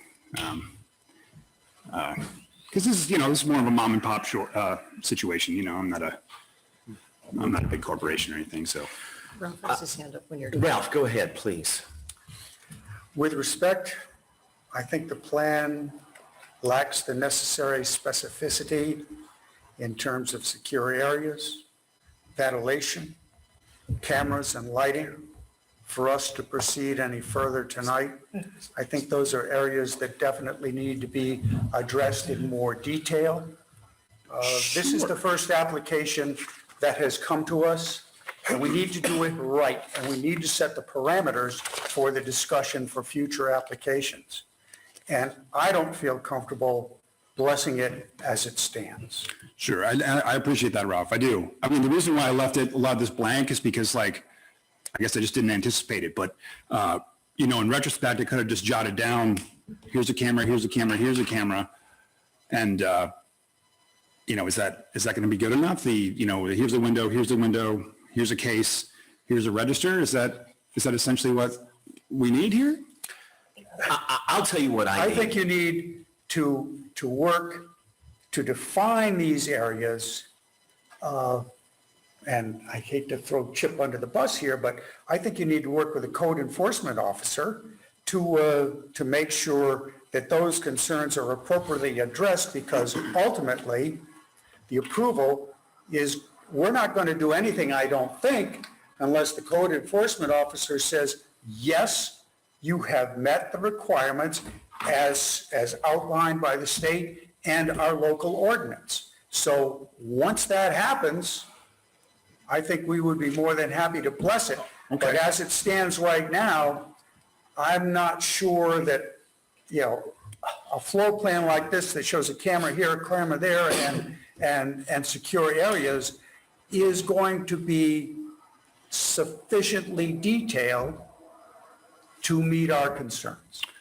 And I appreciate that, Ralph. I appreciate that. I think you might have to rearrange the application process then for this, because, you know, for me to go and, you know, install all that stuff and have Chip give the I don't okay. think it requires, I don't think it requires installation. I think it requires a more detailed plan that can be analyzed and blessed. Okay. And then you get approval to proceed. I don't think that there's any excessive capital expense that you need to reach into your pocket for to do this. Oh, okay, I'm sorry. It seemed like you were suggesting. It needs to be more detailed in terms of those specific areas which I outlined, which Catherine outlined, and other areas of which we might not be aware as a lay board, which our code enforcement officer would also bring to the table. Sure. And can I just reply that, you know, actually the town has done this, has gone through, and I appreciate what you guys are saying, you know, I'm not trying to be, you know, obstinate or anything, but the town has gone through this process and has outlined and then voted, you guys have apparently approved the ordinances around all these activities. And, you know, when we talk about security measures, you know, basically these are the security measures: exterior lighting, locks on windows, deadbolts on doors, cameras recording all entrances with video storage, and an audible window door intrusion alarm. All valuables in a room protected by a deadbolt lock or padlock or safe. And that's literally, that's what the town, that's what you guys approved as the criteria for approval for this stuff. So, and I actually have that in the operations plan. That's right here in the operations plan as part of my application. I'm just saying, I'm basically just saying, you know, I appreciate what you're saying, that it's not detailed on my, on the picture.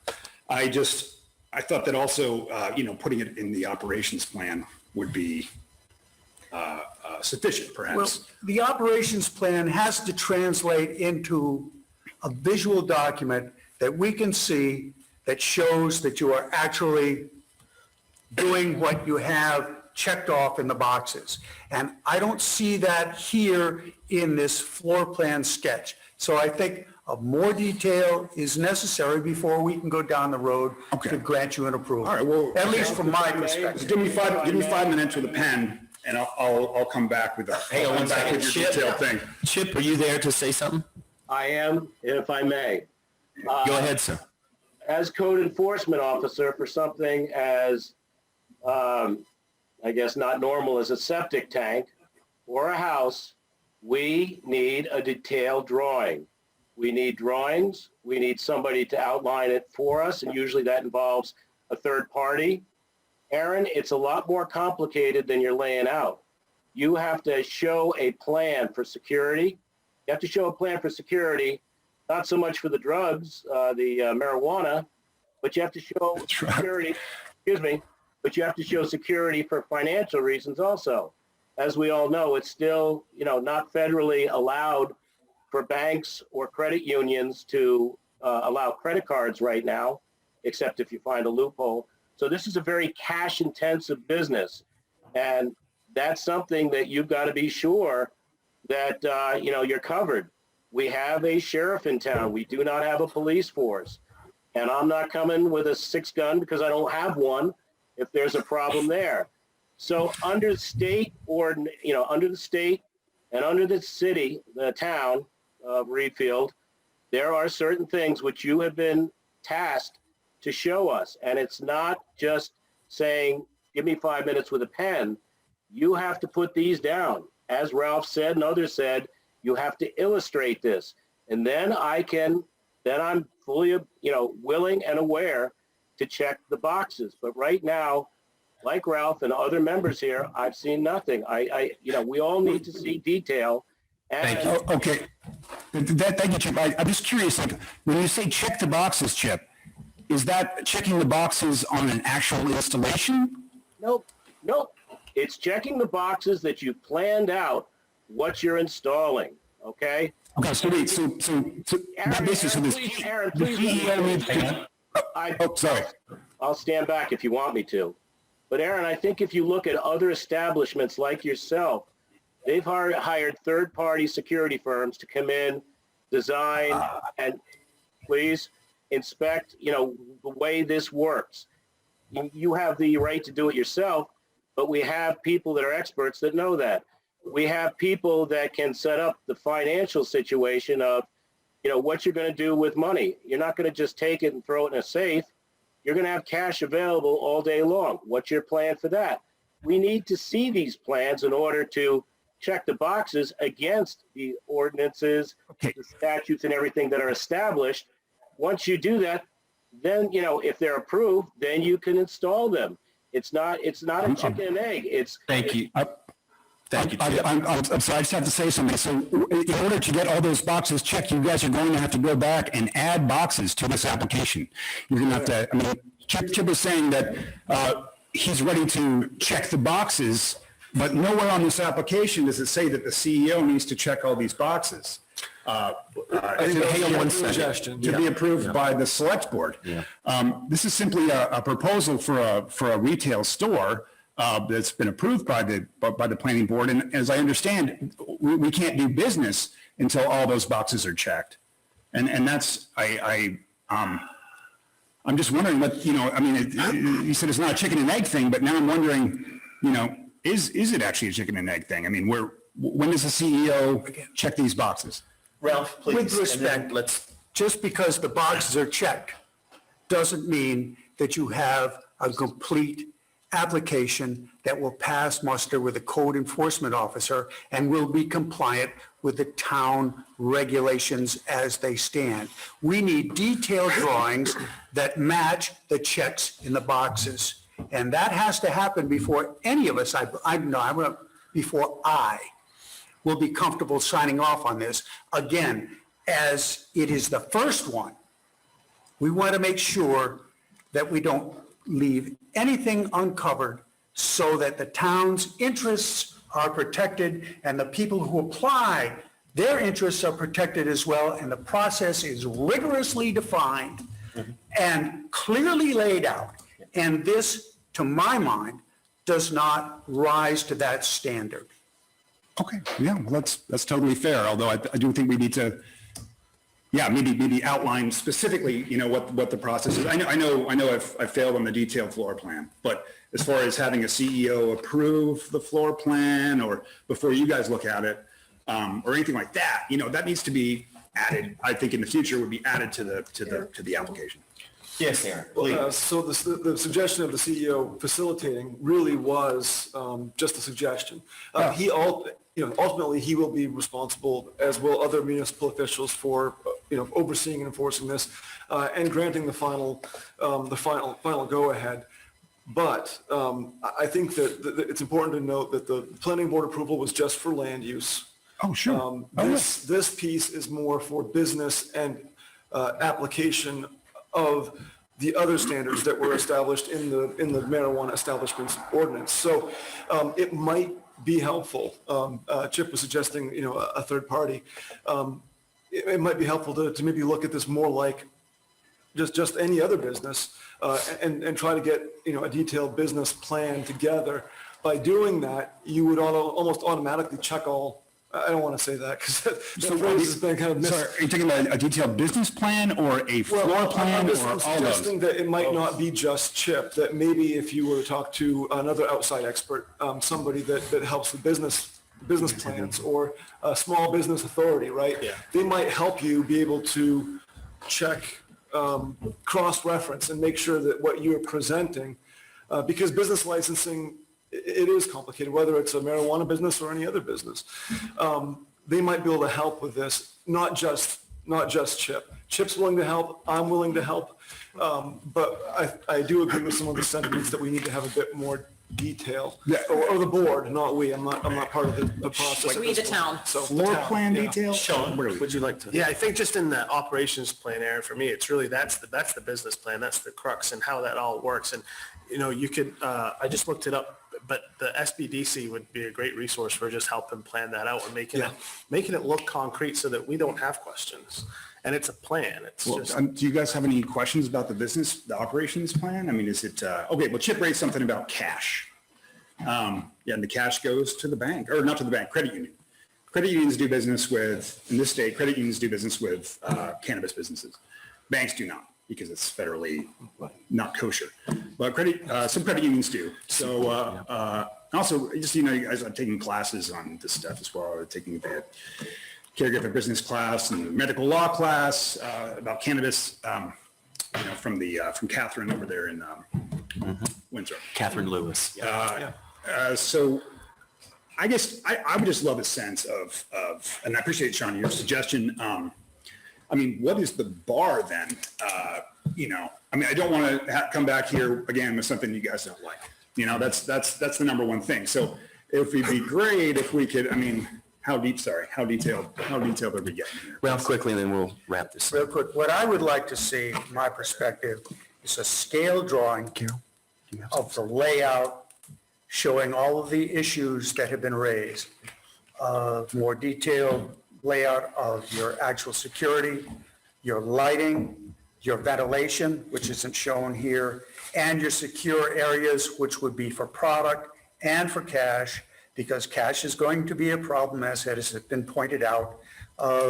Those are the basic things that need to be in a more professionally presented layout that then the code enforcement officer can help you with and say, this works, this doesn't, do this, or I recommend this. And then when it comes back to us, we have the comfort zone we need to say, yes, it's complete, the boxes really are checked, because we have a working document that's professionally done, and we Okay, can. just to be clear, professionally done was never anything that's on these checklists. It doesn't say a professionally done Well- detailed floor plan. So you're gonna have to go back and, I think, make some adjustments, you guys, if, Bottom line, it doesn't for say me- drawn to scale, it doesn't say all these things. Bottom line for me is, this does not pass muster. It is nebulous, and it does not give me, as a board member, the comfort zone to bless the application. Thank you, Ralph. Carol? Kind of going to what he said, so is there a specific, it sounds like you touched on very specific things you want to include. You said security lighting, and there was something else. Security lighting, ventilation is not shown here. I would like the access components to be more properly detailed. I would like to see where the defined secure storage areas are going to be, and that's for product, and that would also be for cash. You're going to have cash there. Those are things that I think need to be more precisely defined if the application is going to have credence, at least as far as I'm concerned. When you said access to the other. Access to the building, all the way around. And are these, I'm just curious, are these publicly available, these drawings and everything? Can just the public go in and access these things? They would be they are on the website, yeah. Yeah, so I think it might be, I don't know, maybe counterintuitive, but might be maybe the wrong thing to do in order to, get security or enhance security by detailing where everything valuable is, for everyone to go online and see. Understood. It's the same thing with mass appraisal. People's houses are on the grid and the addresses are there. But And they're the not like, values you are know, there. here's where our safe is, just in case you wanted to know, you know. I'm just saying that, you know, I appreciate what you're saying, Ralph. I do appreciate what you're saying. Well, I might suggest that, you know, there are several of these, I'm not sure if these are medical or if they're all adult use, but in Manchester, you might want to just touch base with some other people in the area who have similar businesses, and they may be able to just give you, you know, tidbits of, when I made my application to my town, I did this. And I think by a professional drawing, Ralph is saying we need a professional looking drawing, not that we're looking to see that you hired an architect or a we don't need security firm engineers. to do Okay. it. No, it's just, you know, Scale would be helpful. And that would be what We don't want detailed, architects. that would be what detailed means. When we have things come to us from appeals boards or the planning board does, people bring in detailed drawings. There aren't even dimensions on this drawing for how big the building is. I still have concerns about how it's connected to other buildings. I have parking concerns. That's what I was just gonna. I would almost suggest that maybe the main door is on the back of the building where the parking would be and not on the front. I don't know, the I don't parking know. is on the front of the building and. I don't know if you're aware that the Comprehensive Plan Committee is looking at changing the parking on Main Street because there's a huge line of sight issue for people coming from the south on Route 41, going in both directions. And this is, all the business is there. This has nothing to do with your business particularly. And so I think we need a detailed drawing that looks professional. We're not suggesting that you have to hire somebody. Carol, you might have some input on this. You work, I believe, with controlled substances in your job. Can you maybe shed some light on the kinds of things that might be useful to Aaron so he would know more what to bring back to us? Well, there's huge security issues with the controlled substance like that. As a pharmacist, it's always been an illegal substance my whole career, but I have seen it work miracles with seniors that need it. There will be one in town. There's 6 in Manchester. I think that once that passed, sprouted up all over the place. So I think there's some good resources there with those folks of how they did it and what worked and what didn't work. And I guess if with one person, not to ruin your business plan, but and maybe more than one customer in the building, that may be hard to monitor everybody. I don't know if they're handling stuff or whatever, but there is a security question as far as keeping the product secure. But Well, everything's going to be behind a bar anyway. okay, I mean, I appreciate what you guys are saying. So it's not enough to say that there's going to be, for instance, you know, an audible alarm, window and door, you know, security system. I need to demonstrate that visually.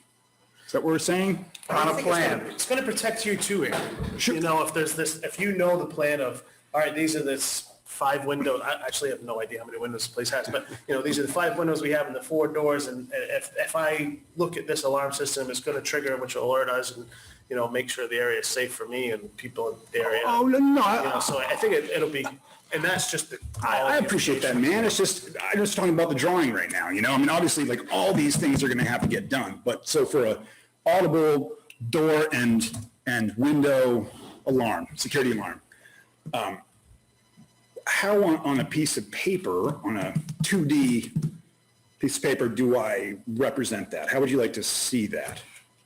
Aaron, I think what you just said, where things are behind I've never been in one of these places, so I don't know how they're set up, but are they all secured behind something that you'll be at and the public doesn't have access unless you? Right. Everything's behind a bar, yeah. Okay, Everywhere you that go, all sheds these some places, light. it's always behind a bar. I'm sorry, I didn't put that down. It's just like things are so formative. I didn't want to put the bar here and then the bar moves and people are like, oh, your drawing is not representative now. But again, I want to know, Ralph, please tell me, how should I have on my 2D drawing, you know, when there's I don't think that's necessary. Aaron, I think this is, I think what we have here is an issue that while I am understanding of the retail aspect of it, I believe that there are basic questions which I'm not hearing, and drawings or not.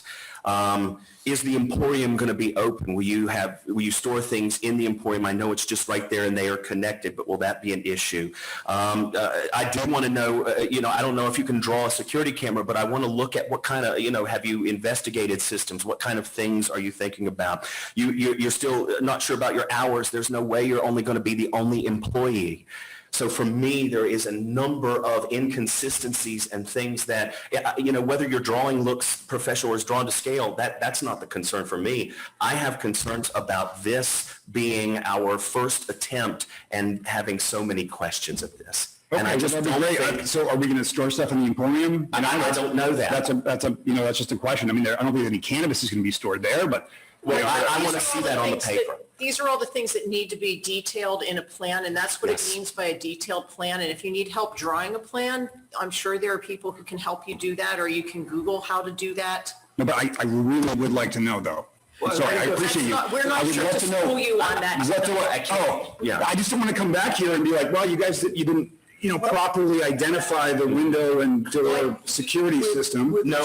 And I Yes. asked them a question then. Hang on one second. Sure. Okay? What we're doing is we are trying to review the worthiness of this application to move forward. That's all we're doing. We're not approving your business. We're not saying that. We are simply saying that what we have presented here does not satisfy some of the requirements that are in there fully, and also as people whose names are going to be back on this. I don't feel comfortable approving what is in front of me because I don't think it's complete. And that's all we're doing this evening. It doesn't mean that you can't come back and do this, and it doesn't mean that after this we can't have some guidance. But I think guidance would be welcome. I think we want the businesses in town. We all understand that. But that's what we're doing tonight.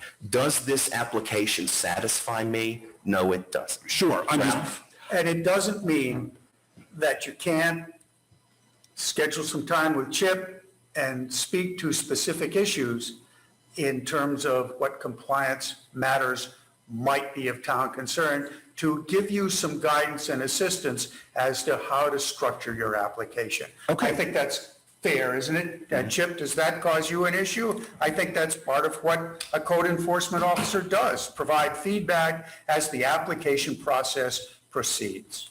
I would welcome it. And just so Aaron and the board know, I worked very hard on the planning board in Connecticut to get something like this done. I know the issues. I know the hoops that you got to jump through. It's not easy, but I will help to the best of my ability. And everybody mentioned Manchester. I think even a better example would be over in Winthrop, where there's been a medical one open longer than most of the Manchester ones, and that is strictly medical, even after adults been approved. So I'm ready. I will help. I've got the experience, and I think all you got to do is reach out. Forget checking the boxes, just that you meet the meaning, spirit of the ordinances and the statutes. That's what you got to do. Thank you, Chip. Thanks, Chip. I'm willing to, go ahead. I need one more comment, Aaron, and I'm not sure how this works, and I asked Eric about it today, and he wasn't sure either. And this is a cart and horse issue, but your caregiver license is for a caregiver cultivating, servicing patients, and then there's a caregiver non-cultivating, servicing patients. And your planning board restriction was that it's non-cultivating. And your current license is for cultivating. And so, It is in a retail location. I'm sorry, the printout is not very good. This is what the state has. They have a. Right. You. I understand that, but your condition from the select board is there shall be no cannabis cultivation associated with the business, including the sale of seedlings, without additional review and permitting from the town. That's correct. So I'm just seeing a conflict there, that you've been approved by the planning board to not have cultivation there, but your license says it is a cultivation license at that address. So I'm not sure if the state will change that application to non-cultivating or Nope. Or after. You just apply for, this is how, where you apply, and the retail location is just a checkbox. You know, if you want, I believe, did I put my, I think the it's on entire there. application is in here. So all the licenses are essentially, unless it's a non-cultivation caregiver license, they're all, I mean, I got this license last year, assuming that I would be able to do some cultivation. So that's all that is. And it's a retail location. I'm not cultivating there and looking into other towns. It just means that you could, right? It- You could have yeah, we you could kind have of a would- canopy somewhere else. Then yeah, I we- would suggest that we have legal counsel review that because I'm protecting the town as well as yourself. Your license says that it's a caregiver cultivating license at 1146 Main Street, and the town restriction is that it's not cultivating. And so I see a conflict there, and I'm not legal, so I would ask that we have somebody evaluate that. Catherine, this is the type of place where, you know, if I found another cultivation space, I could just switch the address with the state. But I don't see really a conflict if I'm not cultivating. There's a retail store. It's a thing for cultivation and retail store. And that's But if I'm not cultivating, I don't think it makes any difference, so. And that's just what I need as a officer of the town to sign off on something. I need the answer to that, either from the I'll ask state or that through question. legal. And whatever comes back, that's what I'll go with. No problem. I'd like to take a vote on this application. Does anyone else have anything to say? Well, could we table it simply? That's a good motion. I That's a would good- move to table the application pending additional clarification on the process by the applicant. It's been moved to table the application. Second. It's been seconded. Any discussion? All in favor? Thank you. Okay, all right, thank you, guys. Thank you. So we are looking forward to you bringing this back to us. I'm That's also what that looking forward to means. come back. Hopefully there's something that you After like, lengthy you know, and discussions with Chip. You know, and if there's any specific questions I don't think of, like, you know, where are we storing materials? I mean, Yeah. you know, that's when it's like, Absolutely. that's not even gonna be anywhere on this. Reach out. Or Chip's not gonna know that. Yeah. So if you really needed, you know, specific stuff like that, I'd hope you would be able to write them down, and if you Yeah. think of Reach anything out to additional- me, and I'd love to be able to do that. And I can Okay. reiterate, the SBC or something similar is an excellent resource because a lot of your questions that are being asked really relate to fundamental business plan components. It would help you think about how to proceed in answering the questions the way that you want to and the board wants. So I'll just, yeah. Okay, yeah, you know, in terms of, business plans, I just, okay, well, thank you, guys. Thank you, Aaron. Thank you. We move on to agenda item 22008, consider the use of ARPA funds for broadband planning and assessment. Is this the Catherine moment to shine? Yes, go for it, Catherine. I think I'm down there. Okay, Yeah. so there were quite a few pages. I don't remember how many there are. Let's see, like 15. Quite a few. So the important ones, and my thing is, okay, let's see, I can give you the page in the packet also. Where did it go? So we're talking about the broadband now and what this board would like to do using the ARPA funds and, okay, so it's page 95 in the packet out of 117. And what we had been talking about over a period of time and has come up is that, and Eric mentioned this earlier this evening, that we need to find out the precise GPS location of all the utility poles in town that would hold a fiber cable, a fiber line. And we get an estimate from that of how many of those are public and how many of those are private and how many of those would need a pole holder agreement for us to be able to put another wire on that. And from there, let me see if I'm getting all of the things. So this would include that mapping, which is the pole, the strand, the drop, and the structure. It would include money to develop an RFP and to manage that process and to have it ready to go out, or is it to also put it out, Eric? I guess it's to put it out and receive them back. Exactly, that's to get through that. And so if phase. we find, I have no idea what the numbers are, so I'm going to be ridiculous. Say there were 20 utility poles in town. So we all know that's not the right number. We would want to know where they are and what the agreements needed would be from those owners of those poles, if it's not the utility companies, to attach a wire to it. We would have all of that data and we would make a request for proposal and send it out to various companies or just post it and ask for them to reply so that they would come back and give us a price for these 20 poles to run this network. This is what we would charge you to build it. At that point, so we're giving everybody the same information from which to give us an estimate. It's kind of like in town, we have an inventory of all the roads. We know how wide they are. We know the condition that they're in currently. We know where they connect from one end to the other, what crosses over it. So if everybody has the same information, they can give us back a good estimate. And at that point, then the town can go, well, then we as the select board would have to put that back to the town residents at a town meeting to say, okay, this project came in that we thought was going to be $4 million. And now we know the price has dropped to, for Reed Field, 3.8 million. It's going to cost you $7.8 million for these 20 poles. And the town would probably say, okay, we're not interested. You know, we were thinking 3 million might be a lot and you're talking double. So no, we don't want to do that. It might come in right on target. It might come in $1 million less. So once we have that information, then we can give that to the town residents who are our legislative body, and they can make the decision. But we can't really go much farther without having that information because we're asking the public to make a decision on something that we don't really have a price for. And when we always go to town meeting for things like road repair, we have a price in mind. And then we hope that our estimates come in close to what the contractors bid on it.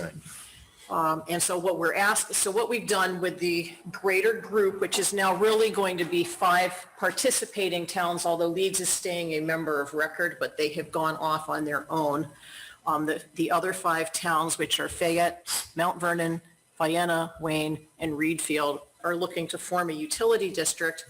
And Eric and I are going to ask for this board tonight to approve $10,000 to go towards forming that utility district for legal fees.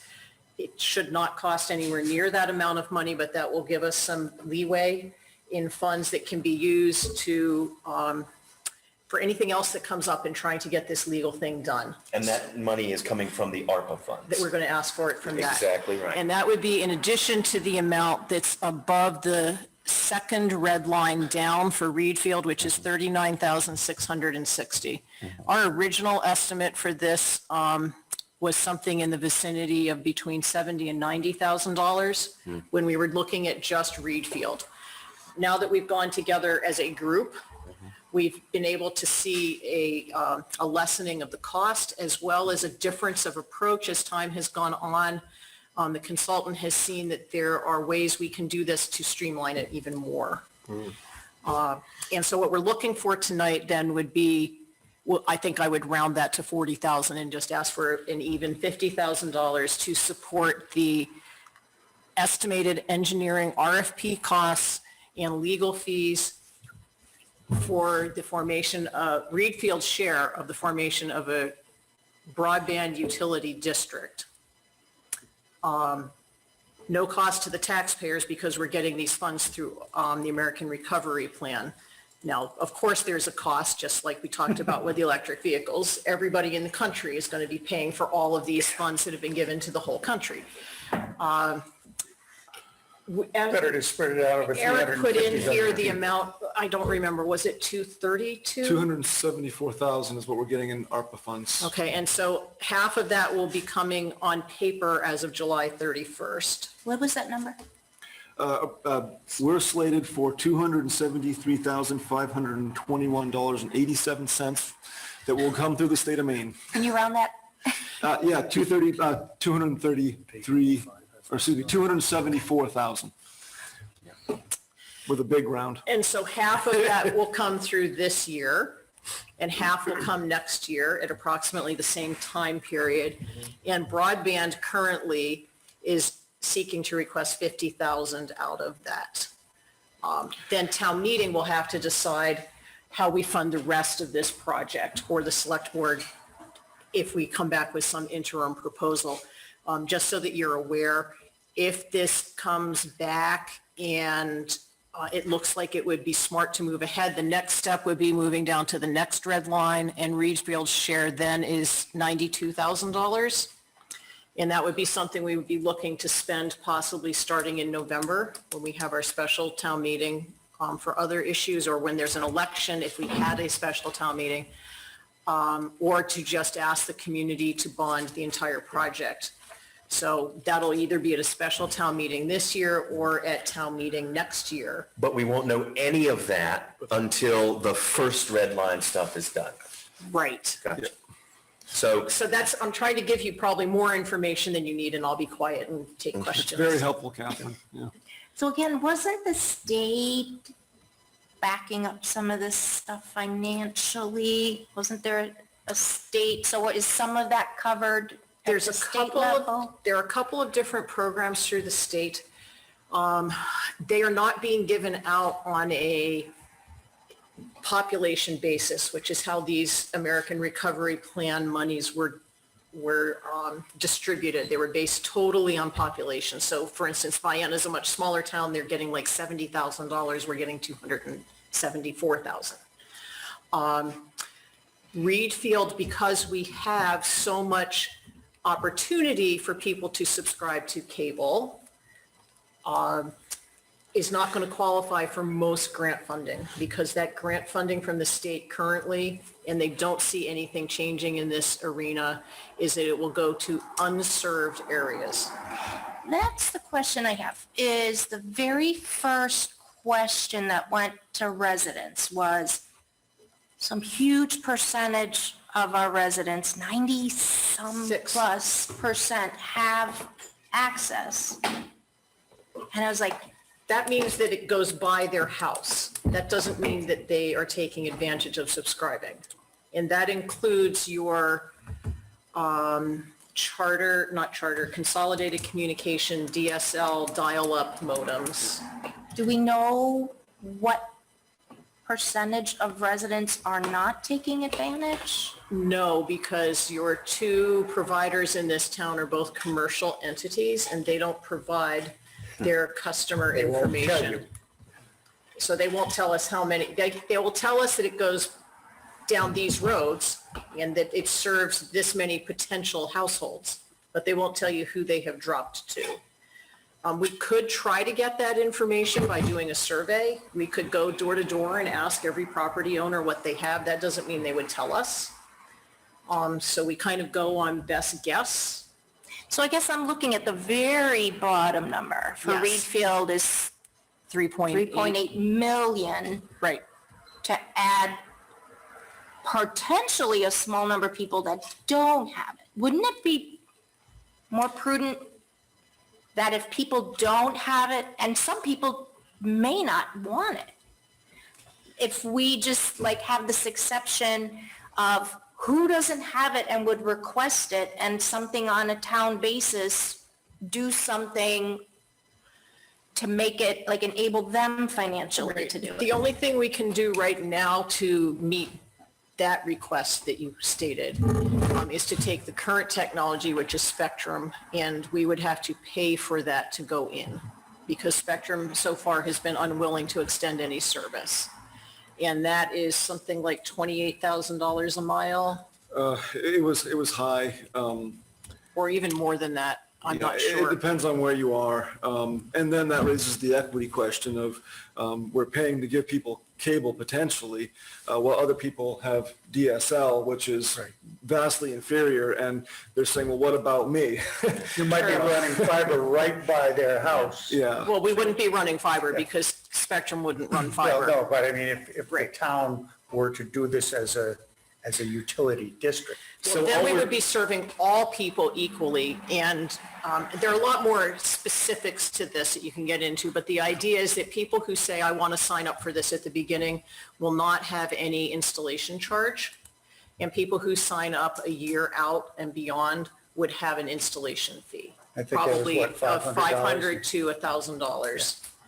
If you sign up initially, that allows us to say, oh, look, there are 50% of houses in Reedfield who are going to take this. Hey, we're going to be viable right at the beginning because we have people who are committed.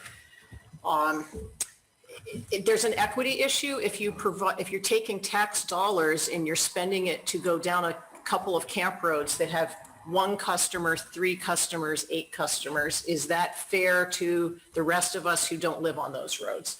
And this is a question that we can't really answer.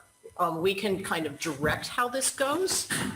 And this is a great discussion to have for that, but we can't, the town has to vote on that. I would entertain a motion to extend the meeting by 25 minutes. So moved. All in favor? Thank you. And I'm not saying it's not worthy, I'm just playing devil's advocate. Absolutely. That's what we agree. need.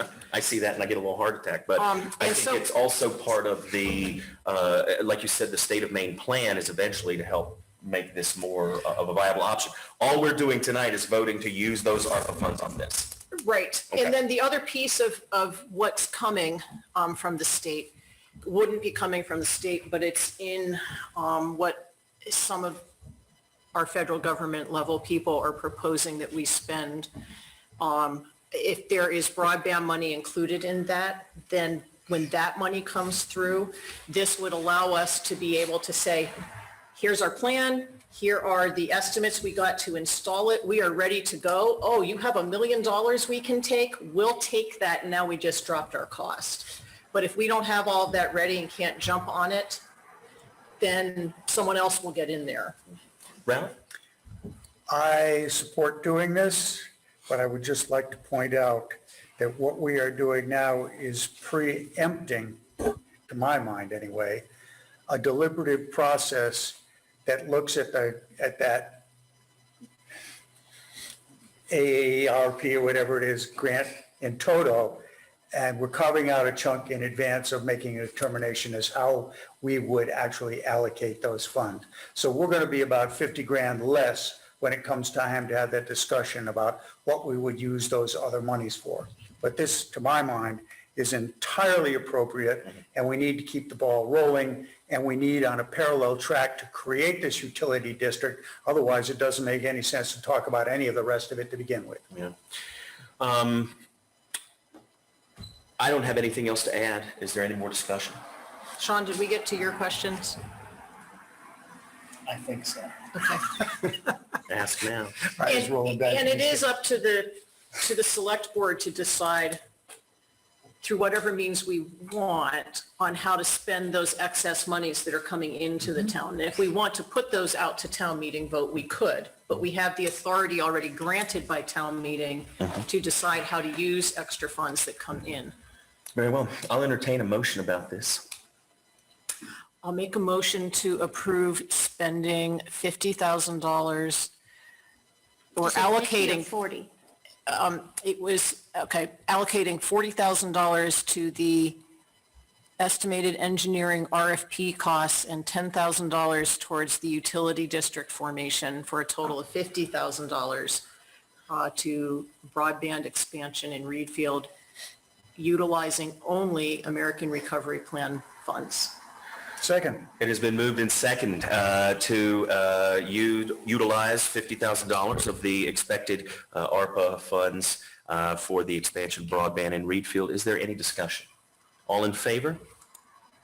Thank you. You guys Next up. just made thousands of people in this 5-town area very happy. Amen. Now we are going to item 2209, consider a remote policy for a remote meeting policy moving forward. As you know, the state of Maine emergency is over. 30 days after that, we still were able to conduct business that way. However, we have the opportunity to create a lasting remote meeting policy that I think would be beneficial. Eric, do you want to talk a little bit about it? Sure. The state legislation that was passed that allows us to move forward from that, the end of the emergency order, does require a policy to be in effect for towns to allow this kind of activity. What you have before you is a first draft. In order to codify this, we do need to have a public hearing. So my hope tonight is that we can get a pretty good working draft together, move forward with a public hearing and then a vote in August. And this is based on a couple of different models from other municipalities. It's pretty basic.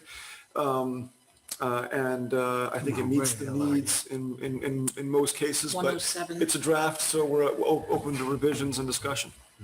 Well, I do have one thing I would like to complain about, but I can't find it. Well, I'll go before you get a chance. Good. I Because it'll think probably that- be 10 o'clock by the time I get Well, there. I'll leave. I just want to say that I really appreciate this, and I think that the Zoom aspect for the public is important.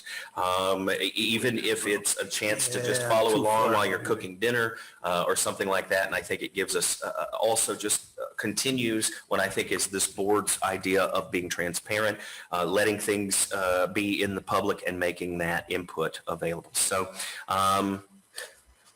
Ralph, did you I'm find? not there yet, but I sure as heck know what I want to say. Okay. I agree that Zoom ought to be an integral component point forward because I think it encourages and enables greater public participation.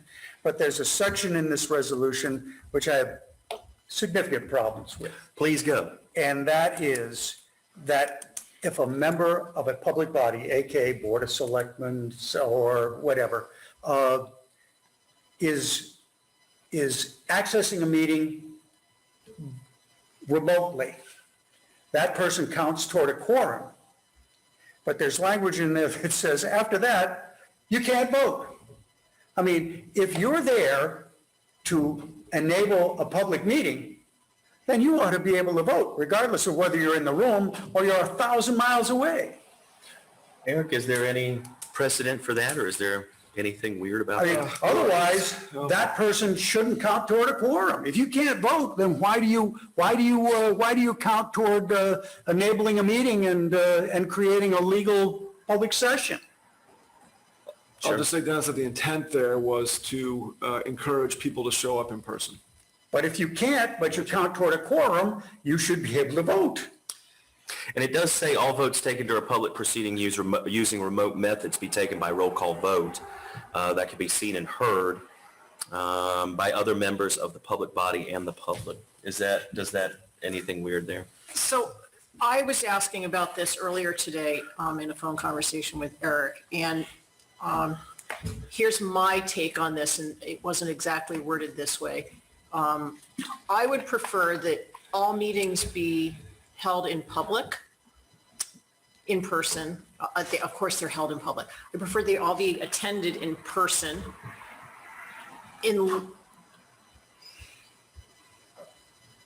unless we can't have a quorum. So if I can't be at a meeting, I would rather that I was not allowed to remote in, that I'm just absent, excused absence, because that's how we do that. You let the chair know that you're not going to be able to attend, and then the people who are actually physically present take care of the meeting, because we don't have a need to have remote access. And I think that it would be abused, not necessarily by this board, but by other committees, because people are more comfortable sitting at home in their jammies or not coming out because it's later at night, or it's too hot and I don't want to have to come out, or it's too snowy and I don't want to have to come out. And I think the whole point of this is to have in-person meetings. And so I really feel strongly that as long as there's a quorum present, then we just have the members who are there. In person, In physically. person, physically. That's just my feeling. It doesn't mean that's how we have to do this tonight. Well, I would also state that I doubt that if I knew I was not going to be in any way available, I probably just wouldn't come into the meeting anyway. Well, that's fine, then we should just get rid of that whole section that just says, if you're a member of a board or commission and you're away, you don't count toward quorum and you don't vote, period. What's the point of having it? And if we couldn't have enough people physically present, then you could call the meeting as a remote meeting, in which case everyone. Or you will- simply discuss your issues and table everything with consensus and roll it into the next meeting. Yeah, but you would hope to not try to do that because You would hope agendas not to, but are I a just, thing. I have a problem with utilizing somebody from a remote position to get you a quorum and then not enabling that person to vote. Well, it sounds like this will take a little revision and perhaps It will. a second reading, but I don't, yeah. Sean? Yeah, I would also state it just more and more is going towards this hybrid of meetings. They were beforehand, if you guys remember that horrible thing called Polycom. Yeah. You know? Yeah. Oh, yeah. It's been around. We're just fine tuning this a little more. And I tell you, my availability for meetings was much greater in the last year. You know, my availability, I watched 2 baseball games at the Comprehensive Planning Committee. Sometimes I forgot to mute and they heard me yell, but we all laughed about it. But I still attended the meetings and I engaged. And, Coaching. Yeah. I can coach. It wasn't coaching, right? Hit the cutoff, man. You know, I was able to drive my kid to the game, stand in the background and be in meetings. And so I think that there's a lot of us that are busy trying to volunteer, that this gives us an opportunity to stay engaged. Yeah, I agree. And I would say that I would need to reflect on this as well, because I think that in an age where volunteerism is so valuable and sometimes infrequent, to have folks be able to do both, I think is good. And with all due respect, Catherine, I enjoy the polo top, pajama bottom aspect of some of those Zoom meetings, because sometimes there are things that life happens, and if I can remotely do the meeting, I would do that and still engage and participate. So I find that while, that sometimes I love to see people in 3 dimensions, the fact of the matter is we're moving towards a time-based rather than a sort of proximity based, and that's something I interest. But I would love to see something like that included, and maybe a second reading, and maybe talk about that as well. Would anyone be interested in there being a separate policy for the select board versus all other boards and committees? Wow. Now we're splitting things kind of fine, aren't we? No, I'm brainstorming, but I'm thinking that, we are elected officials serving the town, and we have to hold public meetings and have a place for the public to come and see us. And that's a little different than when you're holding a cemetery committee meeting or a trails committee meeting or a rec board meeting or whatever. They're not elected officials. Those are all volunteer things. And maybe we want to approach that differently. May create Maybe a you don't. hierarchy of various boards and with different sets of. I would just say elected boards versus non-elected boards. That would be my only, certainly I think we're held to a higher standard than people who are volunteering. Should be. We should be. And we're charged with dispersing the funds according to the budget, and we're being trusted with that job by the public who elected us. Do they come to see us or hear us? I don't know. Or maybe throw things at us. Yeah, and I think that just goes, I think what happens with those is this is not what I hear you saying. Just to be Okay. clear, but it questions people's professionalism and their interest in why they are doing what they're doing.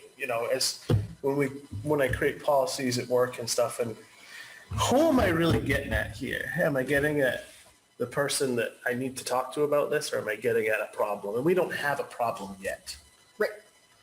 So I think that if it was a problem with select board, that and if a member of the public really thought, yeah, well, Sean better be at that meeting and in person when there's a vote like that, then let's hear that. But I don't think we have it yet.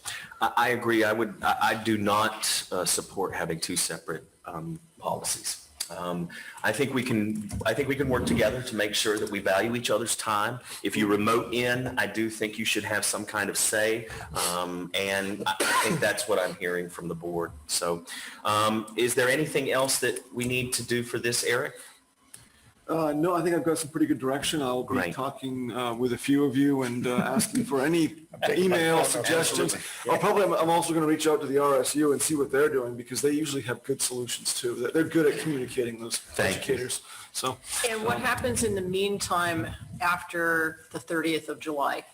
we are then expected to have in-person meetings for the elected officials. We can, you basically have to be here or you're not.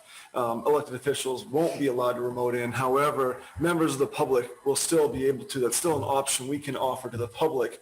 It just won't exist in the same way for elected, and I think appointed as well. But we'll just have to be here or not until we get this policy straightened out. And that's okay. It'll be a couple weeks if we get this sorted out by the middle of August. Yeah, So- I think that's a good idea. Well, and this is something else we could possibly put on our retreat Retreat agenda. idea, It doesn't yeah. have to be a half-hour item, but it's something we Yeah. could, if something was ready, we could look at. And I agree. Next up, item 2210, consider a workers' compensation safety initiative incentive program and program resolve. Yes, so this is a program that's sponsored by our insurer to help us, incentivize us to do better and to reduce our experience, as Ralph would say. We can save 10, 15%, I think, if I remember the numbers correctly, on 5 to 10. 5 to 10, there we go, sorry, I got exaggerating there. 5 to 10% on our premiums, which are not insignificant. And just by paying closer attention and agreeing, committing to doing that. And that's really what this program does, is it is a commitment that we will try to do a little bit better. And I think it's a great program and a low bar with a potentially high benefit. And if we don't realize it, then we pay full price. But we make the effort to do more to reduce their costs.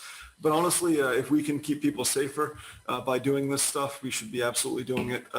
Keeps them safe, but also lost time is a huge drain when you have a small workforce. So I thought this was very cool myself. And the checklist is right there on page 113 because we're almost done. Yeah. 13 out of 117. And it seems like those are things that we should be doing anyway. We're And I probably think a doing most lot of of them them now we anyway, already aren't are doing. Yeah, We are, in most of them, yes. So, no-brainer.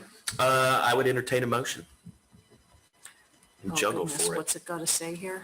Just to accept the workman's compensation, then I'll do it. I'd move to accept the workers' compensation safety incentive program and program resolve as presented in the packet. Second.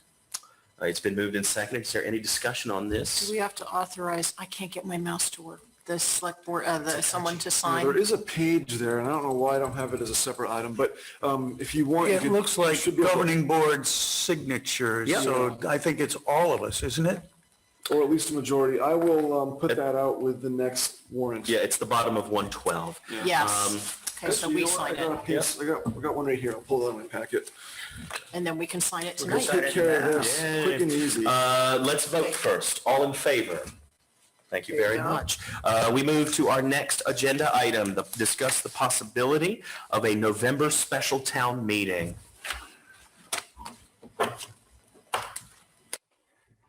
All right, so this is more of an FYI that we may want to consider doing this. Two reasons. We have had a request from a couple members of the planning board, and it's been discussed, and it was discussed even before we put the article on the warrant. Article 38 did not pass. That included a lot of different conditions and changes, not just the one piece relating to community centers. However, even that piece could potentially be revisited given the value that it had for enabling community centers to happen in other areas of town. All that being said, the planning board really is interested in all the rest of it. They want to make sure that they can properly protect shoreland.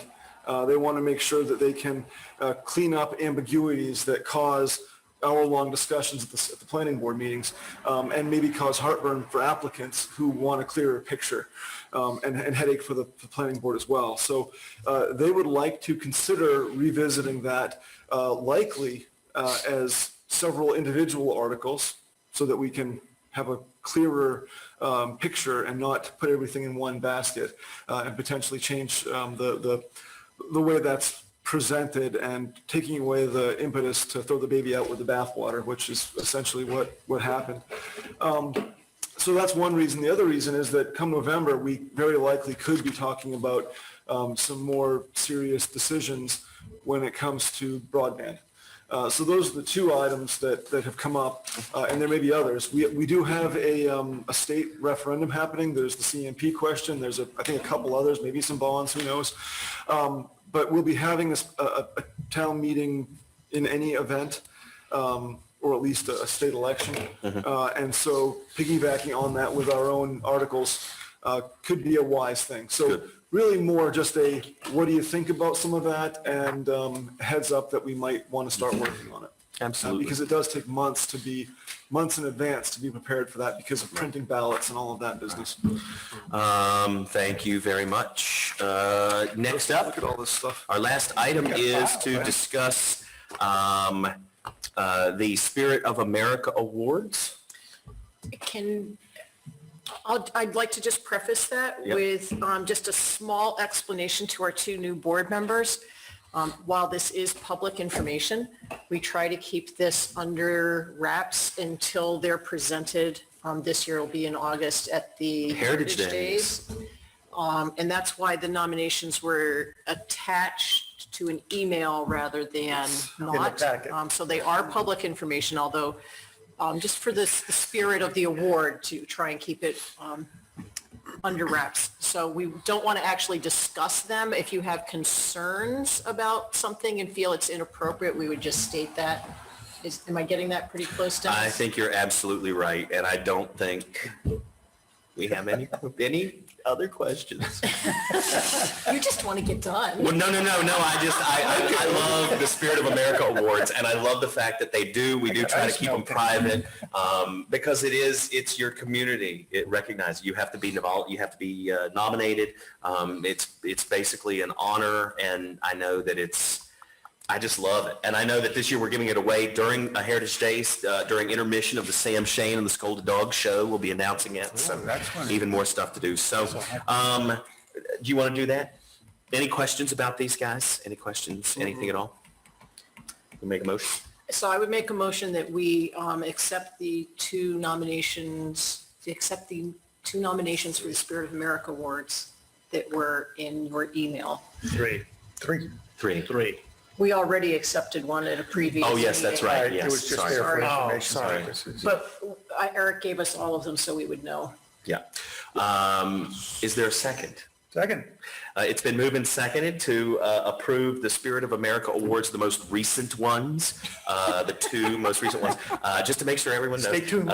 Is there any discussion on that? Very well. All in favor? Thank you very much. Anything else? Future agenda items. Yes. So put a couple things on for the retreat. Yep. Do you have, The when will we retreat, get information about the retreat and remind us of the date? Is it's it Monday? Monday, August 2nd at 4 p.m. Planning to go until no later than 8? is No that what you later said? than 4:30. 8. Yeah, And no we'll, later than 8. We'll do pizza or potluck or something. And we'll have din. Come on, we're not teenagers. I want steak. I want saffron butter. Okay.